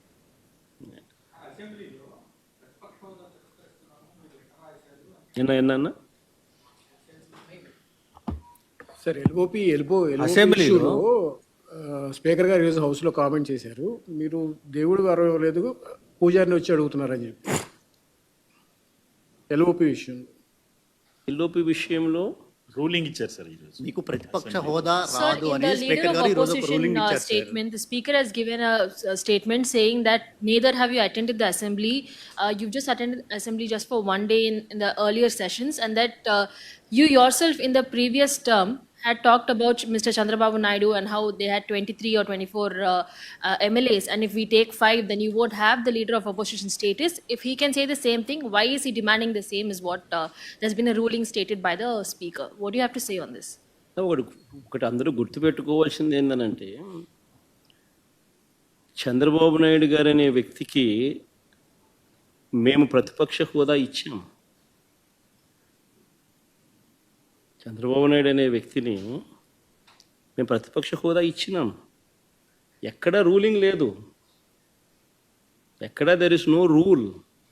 నీకు ఇంతమంది శాసనసభ్యులు నీకు ఉండాలి, ఉంటేనే నీకు ప్రతిపక్ష హోదా ఉంటుంది అని ఎక్కడా రూలింగ్ లేదు. ఇన్ఫ్యాక్ట్ ఢిల్లీ అసెంబ్లీలో బీజేపీకి 3 అసెంబ్లీ స్థానాలు గతంలో, ఆప్ బీజేపీకి ప్రతిపక్ష హోదా ఇచ్చింది. మరి 79 స్థానాల బీజేపీ అక్కడ ఉన్న టోటల్ స్థానాలు ఢిల్లీలో 80 స్థానాలకు 77 స్థానాలు ఆప్ వచ్చి సంథింగ్ లైక్ దట్. బీజేపీకి 3 స్థానాలు ఉన్న ప్రతిపక్ష హోదా ఇచ్చినారు. సిమిలర్లీ మేము కూడా తెలుగుదేశం పార్టీకి మేము కూడా 5 మంది శాసనసభ్యులు తెలుగుదేశం పార్టీ నుంచి పక్కన కూర్చుంటామన్నారు. మా వాళ్ళు అయితే ఇంకా లాగేసినామనంటే ఇంకా 10 మంది లాగుతామన్నారు. వద్దు లాగాకండి నేనే చెప్పాను. ఆయన ప్రతిపక్ష హోదా నేనే ఇచ్చి ఇదే చంద్రబాబు నాయుడు చెప్పినా, నువ్వు మాట్లాడు స్వామి, ఎంతసేపు మాట్లాడతావు నువ్వు మాట్లాడు, నేను వింటాను, నేను విని నీకు సమాధానం చెప్తాను, నువ్వు మాట్లాడాలనేదే నా కోరిక, నువ్వేం అడుగుతావు అడుగు స్వామి అని చెప్పి నేను చెప్పిన అసెంబ్లీలో. కావాలంటే నా స్పీచ్లు వినండి, అసెంబ్లీలో నేను అన్న మాటలు. ఆయనకు నాకు మధ్య తేడా అది. ఏదైనా కానీ అసెంబ్లీ అనేది ఎందుకు జరుపుతూ ఉన్నాం? ఈరోజు అసెంబ్లీలో ఉన్న పార్టీలు ఏవి? అధికార పార్టీలు, ప్రతిపక్ష పార్టీ మాదొక్కటే ఉంది. వేరే పార్టీలు ఎక్కడున్నాయి చెప్పండి? ఉన్నాయా ఎవరన్నా? మన ప్రతిపక్ష పార్టీ అనేది ఎవరికి ఇస్తారు? మాకు ఇవ్వకపోతే ఎవరికి ఇస్తారు చెప్పు? ఉన్న వాళ్ళందరూ మంత్రివర్గంలో మంత్రివర్గ సభ్యులుగా మీరే ఉండరు, మీరే గవర్నమెంట్లో ఉండరు, అంతా మీరే రూలింగ్లో ఉండరు. మీరే ప్రతిపక్ష పాత్ర ఎట్ట పోషిస్తారు స్వామి? నాకు అర్థం కావడంలా. అధికార పార్టీ మీదే, ప్రతిపక్ష పార్టీ మీదే. డబుల్ యాక్షన్ ఇదేమన్నా? హీరో నువ్వే, అదే నేను చెప్పే స్వామి, రెండు పాత్ర డబుల్ యాక్షన్. ఒక పక్క నువ్వే కొడతానంటే ఈ పక్క నేనే కొడతానంటే ఎట్లా కుదురుతుంది స్వామి? అది ఉండేది ఈరోజు అసెంబ్లీలో రెండు పార్టీలు ఉన్నాయి, వాళ్ళంతా కలిపి అధికార కూటమి, ఉన్నోళ్ళంతా ఆ పక్క ఉన్నారు. ప్రతిపక్షం ఉన్నది మా పార్టీ తప్ప వేరే ఏ పార్టీ ఉంది? వేరే ఏ పార్టీ లేదు. సో వేరే ఏ పార్టీ లేనప్పుడు ప్రతిపక్షం అనేది ఎవరికి ఇవ్వాలి? ప్రతిపక్ష పార్టీగా గుర్తింపు అనేది ఎవరికి ఇవ్వాలి? ప్రతిపక్ష పార్టీగా ఉన్న వాళ్ళకి ఇవ్వాలి. సో న్యాచురలీ ఆ పార్టీకి ఎంతమంది అన్నా ఎమ్మెల్యేలు ఉండని స్వామి, వాళ్ళకు లీడర్ అనేవాడు ఉంటాడు కదా. సో ఆ లీడర్ని ఏమంటారు? ప్రతిపక్ష నాయకుడనే అంటారు కదా, వేరే పేరు ఏమన్నా అంటారా? సో ప్రతిపక్ష నాయకుడు అని చెప్పి నువ్వు ఎప్పుడైతే అంటావో అప్పుడు ఏంది, దాని అర్థం ఏంది? లీడర్ ఆఫ్ ది హౌస్కి ఎంతసేపు మైక్ ఇవ్వాలనో అంతేసేపు దాని తర్వాత స్థానంలో ప్రతిపక్ష పార్టీ నాయకుడికి ఇవ్వాలి. ఎందుకు ఇవ్వాలి? ఇవన్నీ చెప్తాడు కాబట్టి. ఇవన్నీ అవతల ప్రతిపక్ష పార్టీ చెప్పినప్పుడు నువ్వు రిపేర్ చేసుకోవాలి కాబట్టి. అది గవర్నమెంట్ చేయాల్సిన డ్యూటీ కాబట్టి, పని కాబట్టి. కానీ ఇక్కడ ఏం జరుగుతూ ఉంది? నేను చెప్పనివ్వను, నేను ఎవరి స్వరము విననివ్వను, నీకు 5 నిమిషాల కన్నా ఎక్కువ మైక్ ఇవ్వను అని నువ్వే డిక్టములు పాస్ చేస్తూ ఉంటే ఏ రకంగా అసెంబ్లీలో ప్రతిపక్షం అన్నది మాట్లాడగలుగుతుంది, స్వరం ఇవ్వగలుగుతుంది? ఇప్పుడు మీరే అన్నారు 1.5-2 గంటలు పట్టింది సార్ అని. మరి 1.5-2 గంటలు పడుతుంది. మరి ఇవన్నీ నేను మాట్లాడిన మాటల్లో ఏదైనా ఒకటన్నా వేస్ట్ మాట ఏమన్నా ఉందా? బడ్జెట్కి సంబంధించిన డాక్యుమెంట్సే చూపించినాను, బడ్జెట్కి సంబంధించిన అంశాలే ప్రస్తావించినాను. మరి టైం పడుతుంది. మరి ఇంక పట్టకపోయినట్లుంటుంది చెప్పు. మరి వినాలా? అవతలోనికి మైక్ ఇస్తేనే కదా నువ్వు అవతలోడు చెప్పగలుగుతాడు. సార్ మీకు ప్రతిపక్ష హోదా అంశానికి సంబంధించి పవన్ కళ్యాణ్ గారు ఒక కామెంట్ చేశారు. వైఎస్ఆర్ కాంగ్రెస్ పార్టీకి వచ్చినటువంటి ఓట్ల శాతాన్ని, సీట్ల శాతాన్ని బట్టి చూస్తే జర్మనీలో అయితేనే వస్తుంది, ఇక్కడ రాదు, ఇక్కడ 5 ఏళ్ళు రావడం కష్టం అని ఒక విమర్శ చేశారు సార్. ఆ మనిషి కార్పొరేటర్కి ఎక్కువ, ఎమ్మెల్యేకి తక్కువ. జీవితకాలంలో ఇప్పుడు ఎమ్మెల్యే ఒకసారి అయినాడయ్యా.